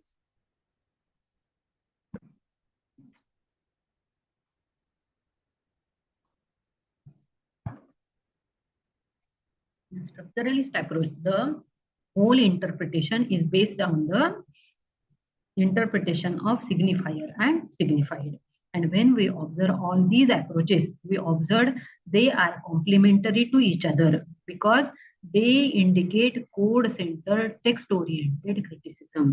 की आपल्याला जे काही interpretation द्यायचं आहे ते कशावरून द्यायचं तर त्या पुस्तकावरून द्यायचं. Read the text only as the text and analyse the text on the basis of language. ते पुस्तक बारकाईनं वाचून त्याचं अनालिसिस केलं तर we can give justice to that literary work. So it totally based upon what text oriented criticism. For this, formalism has laid the foundation for the decontextualized reading of the text, for the objective study of the text. New criticism or structuralist criticism, they are the parallel development flourished during 1930s to 1970s. या काळामध्ये त्या flourish झालेल्या आहेत की पुस्तकाला पुस्तक म्हणून न्याय द्यावा, पुस्तकाला पुस्तक म्हणून इंटरप्रेट करावं. फॉर्मॅलिस्ट approach for the decontextualized reading of the text laid focus upon what? Laid focus on the explanation of aesthetic effects.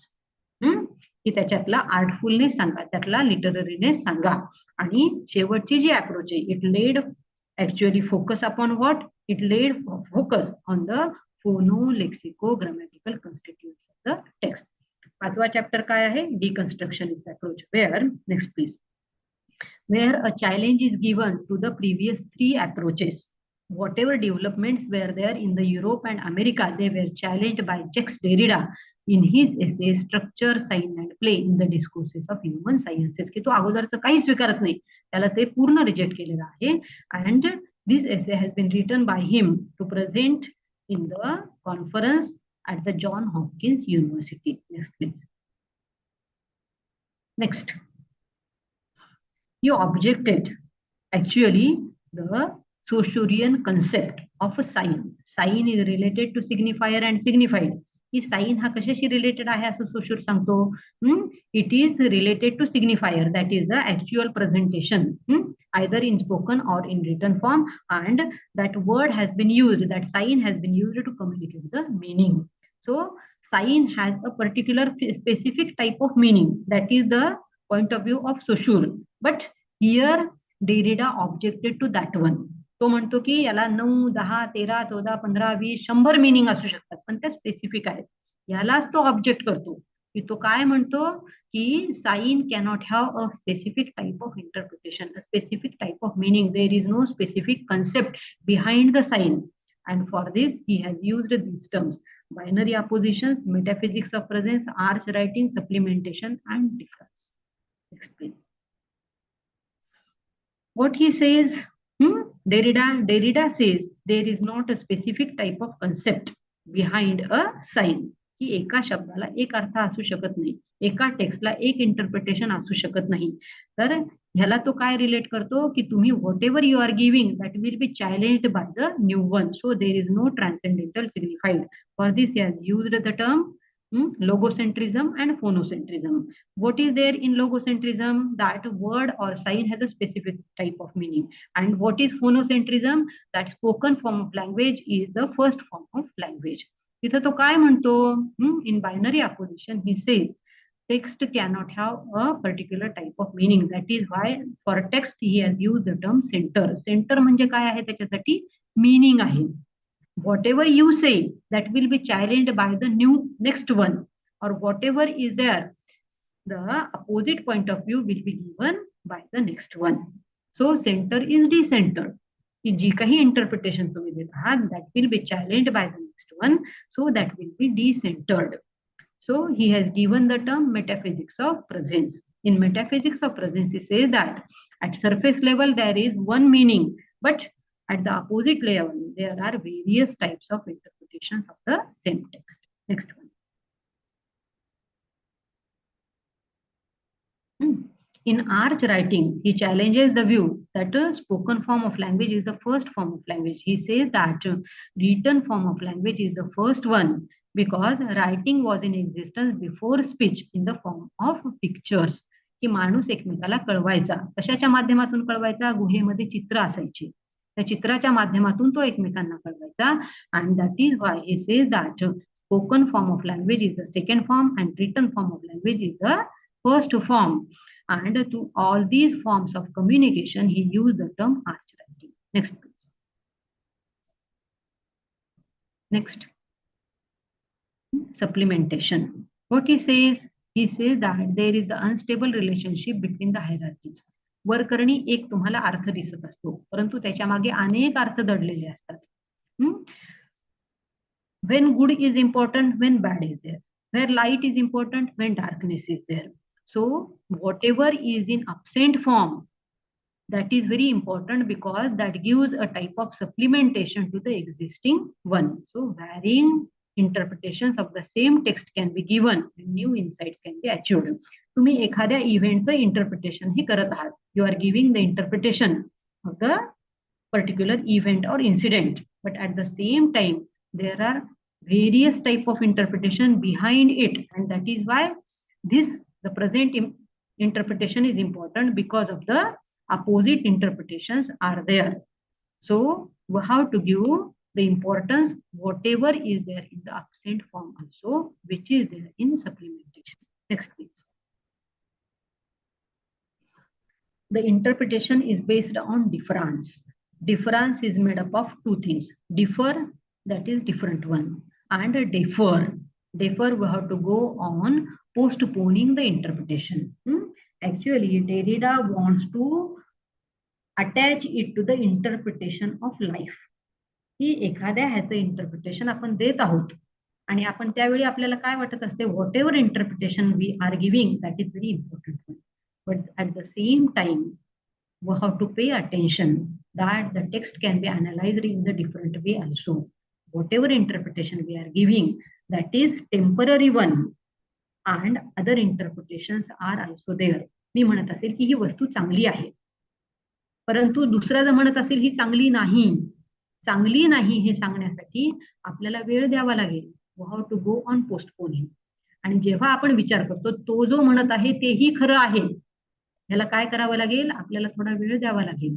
So while giving the interpretation of the same text, we have to go on deferring. That is also possible. Third one is also possible. Fourth one is also possible. So many interpretations can be given. आता ही एक poem इथे दिलेली आहे by one poet. What is there? Heaven of freedom. What is the interpretation? What is the text? Where the mind is without fear and the head is held high, where knowledge is free, where the world has not been broken into fragments by narrow domestic wall, where the words come out from the depth of truth, where the tireless striving stretches its arm towards perfection, where the clear stream of reason has not lost its way into the dreary desert sand of dead habit, where the mind is led forward by thee into ever widening thought and action, into that heaven of freedom, my father let my company away. The text. आता हे text इथं दिलेलं आहे. डिकन्स्ट्रक्शनिस्टच्या ह्याच्यावर या टेक्स्टचं interpretation हे कसं द्यायचं ते आपण पाहूयात. Next.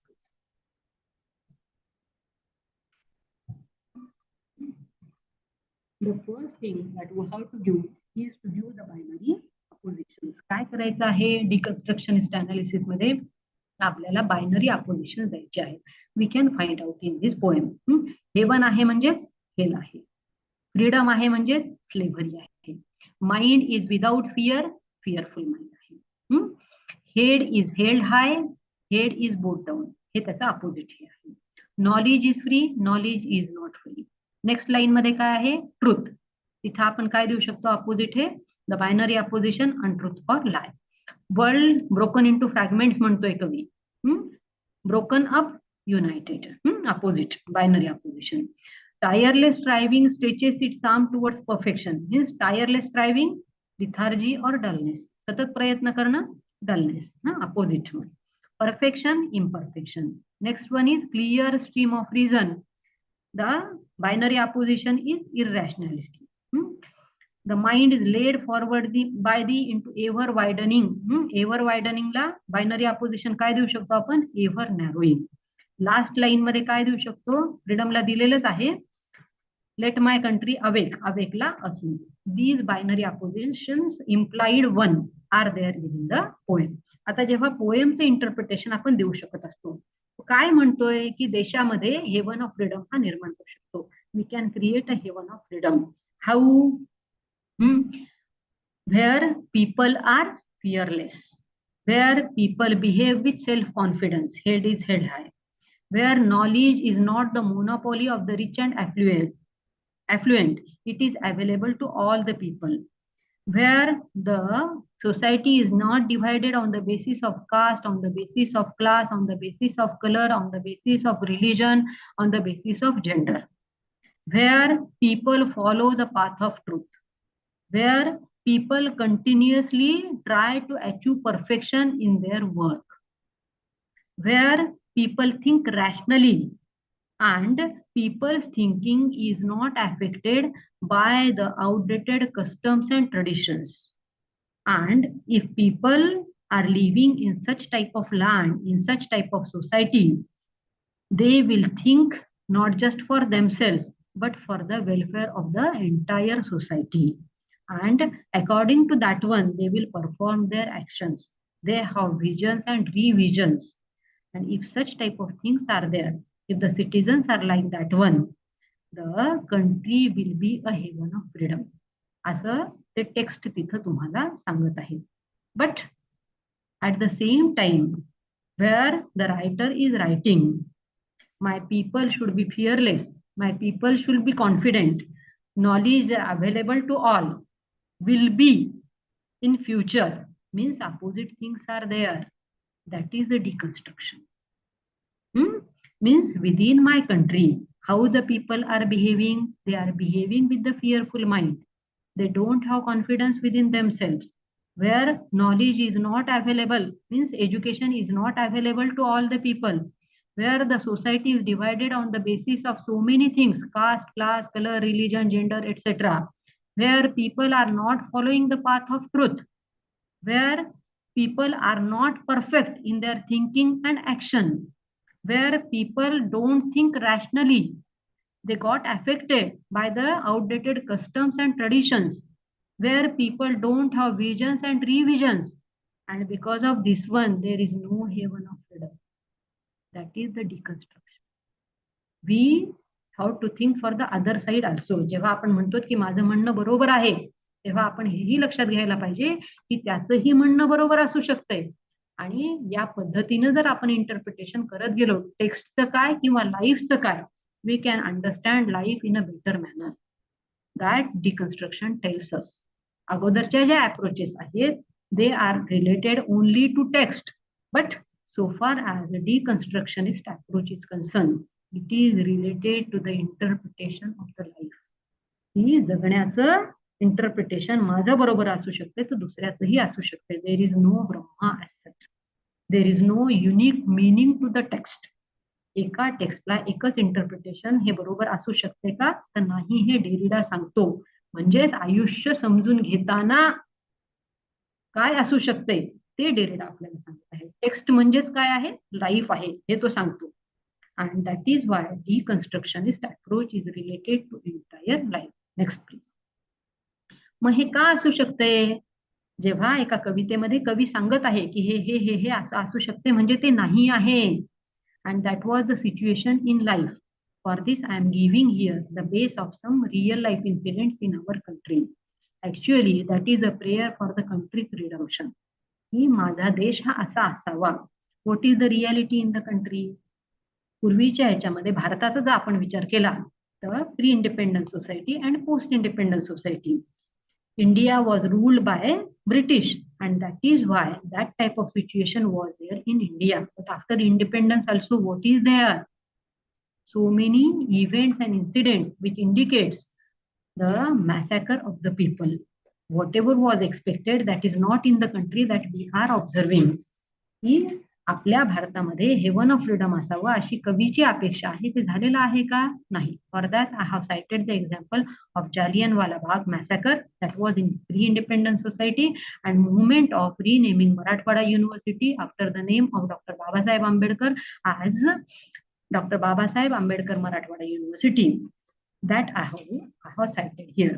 Whatever happened in Jallianwala Bagh massacre by the British versus the Indian, same happened in India also. ही नाव द्यायचं होतं. कशासाठी द्यायचं होतं? की एवढं मोठं कॉन्ट्रीब्युशन आपल्याला बाबासाहेबांनी दिलं की माणसाला माणसासारखं वागवा, कॉन्स्टिट्यूशन दिली की भारत हा कसा चालवावा.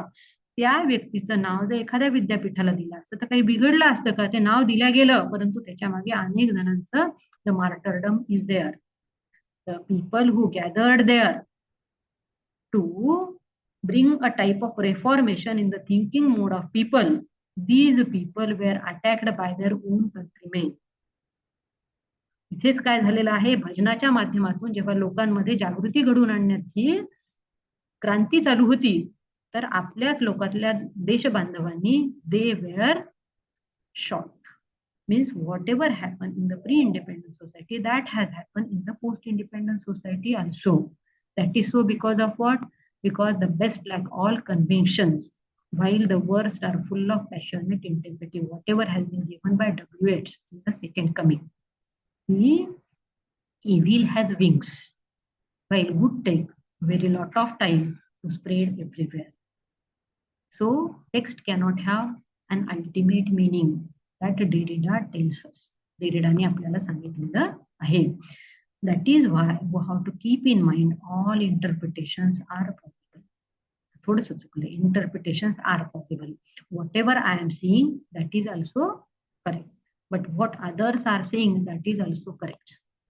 Whatever interpretation I am giving, suppose Ghashiram Kotwal is there, I say it is Vijay Tendulkar's comment on the power politics. विजय तेंडुलकरांचं हे पॉवर पॉलिटिक्स वर असलेलं इंटरप्रिटेशन आहे. हे मी जर म्हटलं तर दुसरं असंही म्हणू शकतो, actually Vijay Tendulkar is giving a type of comment on women's position in the society where a daughter is used by the father himself. That is also possible. So all interpretations are possible. What is the conclusion of this topic? In conclusion, I have to give the summary of the previous chapter in brief. Whatever is stated in formalism, whatever is stated in structuralism, whatever is stated in new critical approach, and whatever is stated in deconstructionist approach. The summary is explained there. And how the objectives and hypotheses are fulfilled. My objective is fulfilled. Why? Because student becomes the active participants in the text. टीचरनं सांगितलं तेवढंच तो ऐकून घेईल का? नाही, तो स्वतःचे interpretation इथे देऊ लागलेला आहे. So objective and hypothesis are fulfilled. What are the findings? Findings are that, इथे दोनच सांगते फक्त. So far as formalist, new critical and structuralist approach is concern, they are related only to text.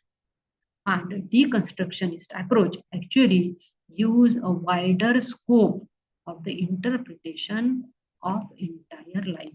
So that is life. These are my points. Last part will be bibliography. Now, if you have some doubts, you can raise it. तुम्हाला काही doubts असतील तर विचारा. म्हणजे हे पूर्ण thesis सांगितलं मी तुम्हाला की आपण थिसिस या पद्धतीनं लिहू शकतो. थिसिस रायटिंग इज लाईक दिस. आता प्रश्न विचारा. Madam, can I open the session for questioning? Yeah, that's what I'm saying. Okay. Raise your questions, raise your doubts. I am doing the unmute all the students. Yeah. Please, if you want to ask the questions to madam, you can ask the questions. Madam is there for 15 minutes.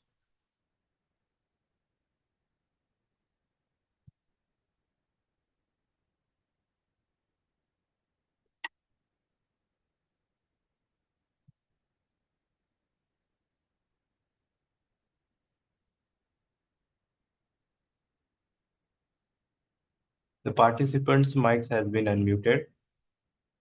If someone want to ask the question, they can ask the questions. But please take care of it that your surrounding sounds could not come into the classroom. Please be aware.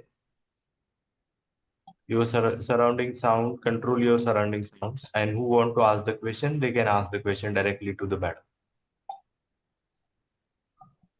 Everyone is unmuted. Otherwise, I will leave the madam if you don't want to ask the. 1 minute, 1 minute. I would like to ask question. Yes. What's your name? Myself, Pawar Sharad. Okay, madam is there. You can ask. Yes, madam. My Yeah, question is tell you. about the citation. My question is about the citation. Okay. For example, I have selected XYZ author, and if I have selected certain quotes from his only book, then whether there is a need to cite it there to give information about author and page. Please repeat your question. My question is, for example, Pawar साहेब तुम्ही question मराठीतून विचारू शकता madam तुम्हाला उत्तर देतील. Okay okay madam suppose मी जर एखादं पुस्तक एखाद्या लेखकाचं निवडलंय आणि तो लेखकच माझं पीएचडी साठीचा विषय त्यांच्या पुस्तकातले काही कोट जर मी लिहिले तर मला ते पुन्हा तिथं लिहावं लागेल का या पुस्तकातलं ओरिजिनल टेक्स्ट मधले काही तुम्ही you have chosen some quotes from your writer. How to mention it? That is your question. That is my question. Okay. Use the quote. And after using the quote, just give the page number there. इथं फक्त page number. Yes. आणि very good. एक minute. आणि bibliography मध्ये तुम्ही काय करता? Primary sources देता, सेकंडरी सोर्सेस देता, सगळे देता. आणि चॅप्टरच्या खाली काय देता तुम्ही? वर्क साइटेड देता.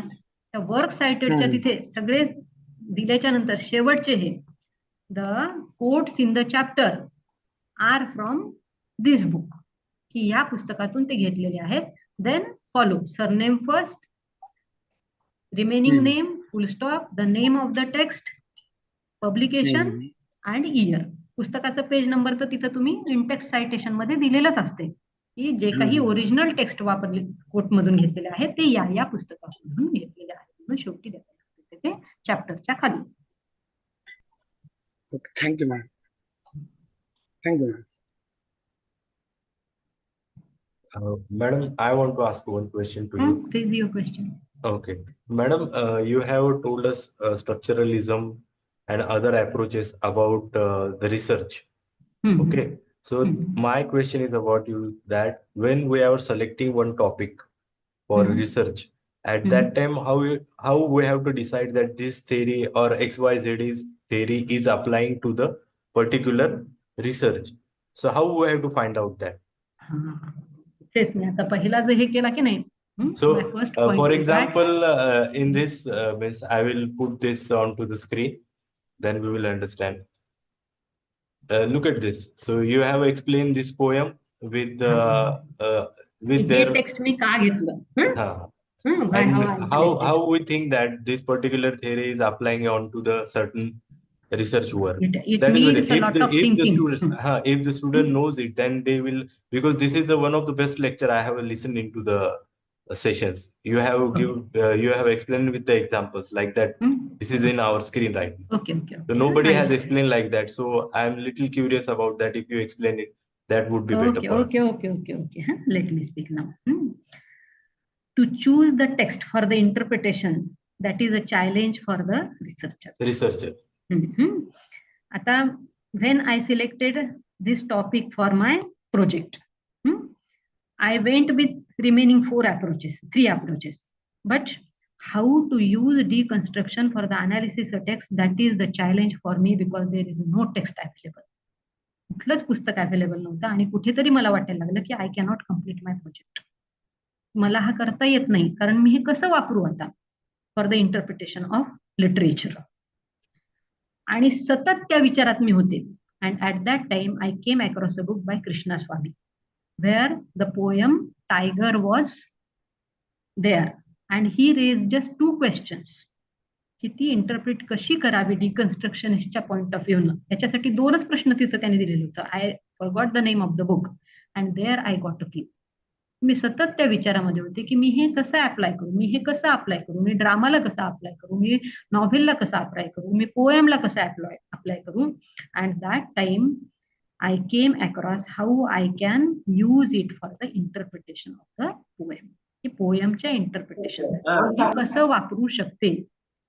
A lot of reading is important and your Yes. complete concentration with that one is required there. की त्याच Means विचारात जर तुम्ही राहिला तर तुम्हाला हे मिळत जातात की ही कुठेही नव्हती, ही माझ्या डोक्यात आहे की मी ही इंटरप्रिट करू शकते. कशी करू The reading शकते? is the an important opposite, factor. The binary opposition I can give.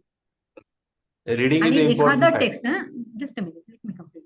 You go on reading it again and again and that is Y Derrida use the term difference. You give a space. तुम्हाला वेळ द्यावा लागेल. लगेच द्या म्हटलं तर ते जमेल का? नाही.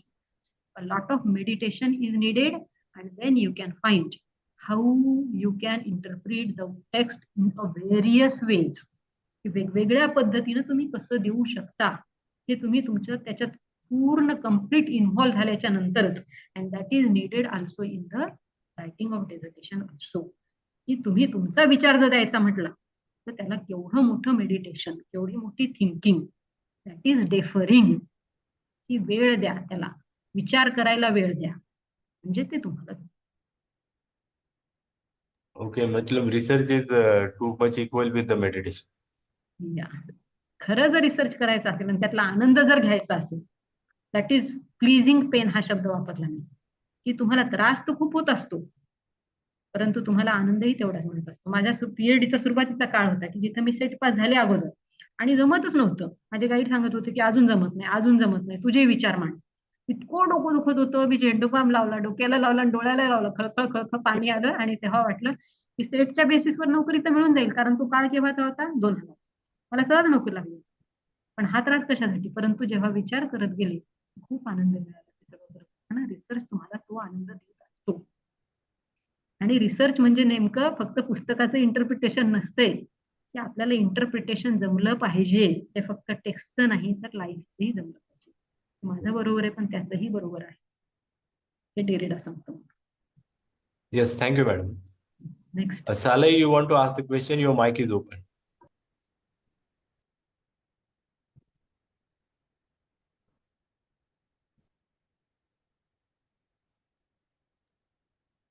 विचारा ना अजून, मला छान वाटेल प्रश्न विचारले तर. Yes, Saleh, hello, madam. yes, you can ask the question. Yes, hello, madam. First of all, I'm thanking you a lot for your insightful lecture for today. Actually, my question is that, it's recommended by the scholars and by the scientific researchers that there are many ways when you want to cite and when you want to refer your biography regarding to MLA and ABA, okay? Okay. So many ways are recommended by scholars. So as you know, that MLA is recommended for literature works, okay, and linguistic works, and Yeah. ABA is for scientific researches, okay. Yeah. So yeah, can you mix? The question is that can you mix both of them in your bibliography? Can you use both of them in your research while you are going to refer them in your bibliography, or not possible? Madam त्याचं म्हणणं असं आहे की 2 वेगळ्या पद्धती आहेत, MLA आणि दुसरी जी पद्धत तो सांगतोय, तर त्या मिक्स करू शकतो का आपण रिसर्चच्या according? Just a minute. Decision is your, choice is your, but when you fix one, that should be applied everywhere. You cannot mix this one and that one. Either you can use this one or you can use that one. So There what are do you various think types according of to your methodologies, and at the end of the bibliography, you have to mention which version, which text you have used throughout the research. what do you think according to your experience that is recommended better, like that to use APA or MLA? APA also is considered one of the best one, and MLE also. Choice is yours. Both of them are Okay. considered best among the many. Okay, thank you so much. Any question again? Anyone want to ask the question? Madam is still with us.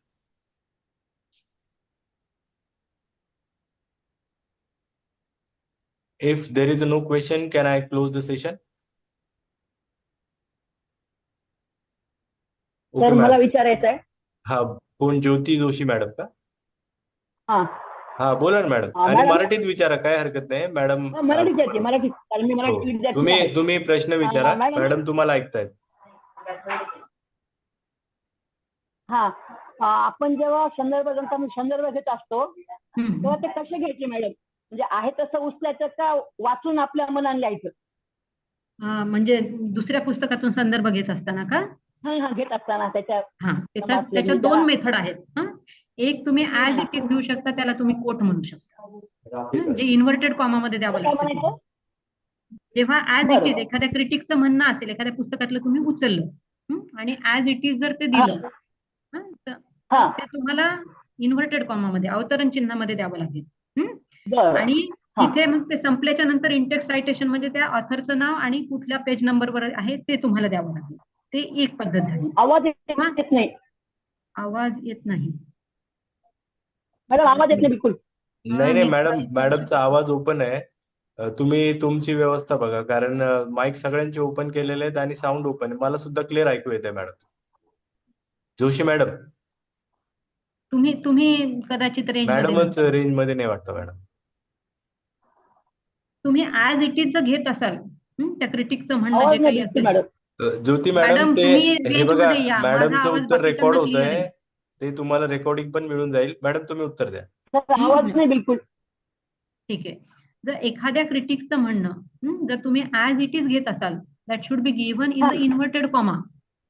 And if you are changing somewhere some words or some एखादा शब्द बदलत असाल किंवा तुमच्या शब्दामध्ये जर ते मांडत असाल पण विचार हा त्यांचा असेल, then it should not be given in the inverted comma, but you can say that so and so opines according to जो कोणी ऑथर असेल तो.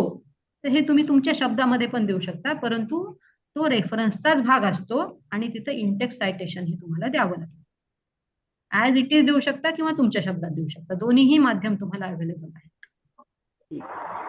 धन्यवाद ताई. प्रश्न अजून? Any question? Shall I close the session?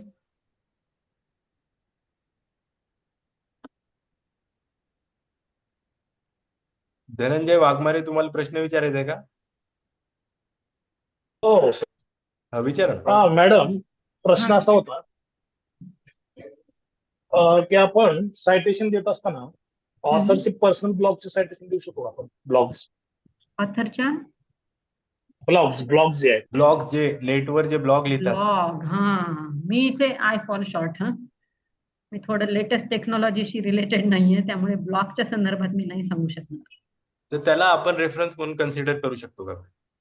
ब्लॉगचं तसं MLA मध्ये दिलेलं नाहीये सर. आता मी आणि नवी ते अभ्यास केलेला freelancing आहे आहे ना. बऱ्यापैकी. पण ब्लॉग म्हणजे फ्रीलान्सिंग आहे ना मॅडम, त्याला रेफरन्स काय? तुम्ही इंटरनेट वेबलिओग्राफी मध्ये देऊ शकता ना ते. अच्छा, धनंजय सर, तुम्ही त्याला इंटरनेटवरनं रेफरन्स घेतला असं सांगू शकता, म्हणजे ब्लॉगचं तेवढंच एक रेफरन्स आहे, कारण ब्लॉग काहीच रेफरन्स देत नाही ना आपल्याला.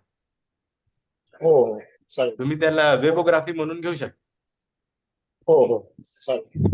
Okay, thank you. हो. Any other questions?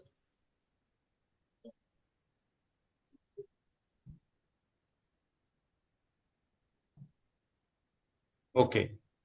So I would like to do the vote of thanks of madam. Today is Dr. Shailaja Wadikar madam has given a very important lecture about the research. Especially she has covered the topics how to write the thesis. That is very important. Before we have a lectures into that, the scholars has discussed the background of the lecture. Here madam not searching around the bush, he is enter into the bush and how to write that she is attack only directly onto the point that how to write and how to maintain your thesis according to their limitations and with their structure. So I personally would like to very much thank you from bottom of my heart, because this recording should be very important for me also. And from my side and from my university side, I would like to thanks to the madam that she has given a time to us for giving this kind of lectures. So I'm very much thank you about that, madam. And I'm the thankful session. to Dr. Mustajib Khan sir and Vaibhav sir and all of you for giving me a chance to share my views with you. Okay, thank you, madam. Okay, sir. Should I disconnect the? Yeah. Okay, thank you, madam. Okay. And give my number to the researchers. If Okay, they yes, have madam. doubts, Yes, madam. they can ask me. I will put that your number onto the message box. Then they can Yeah. contact me. Okay. Thank you, madam. Okay.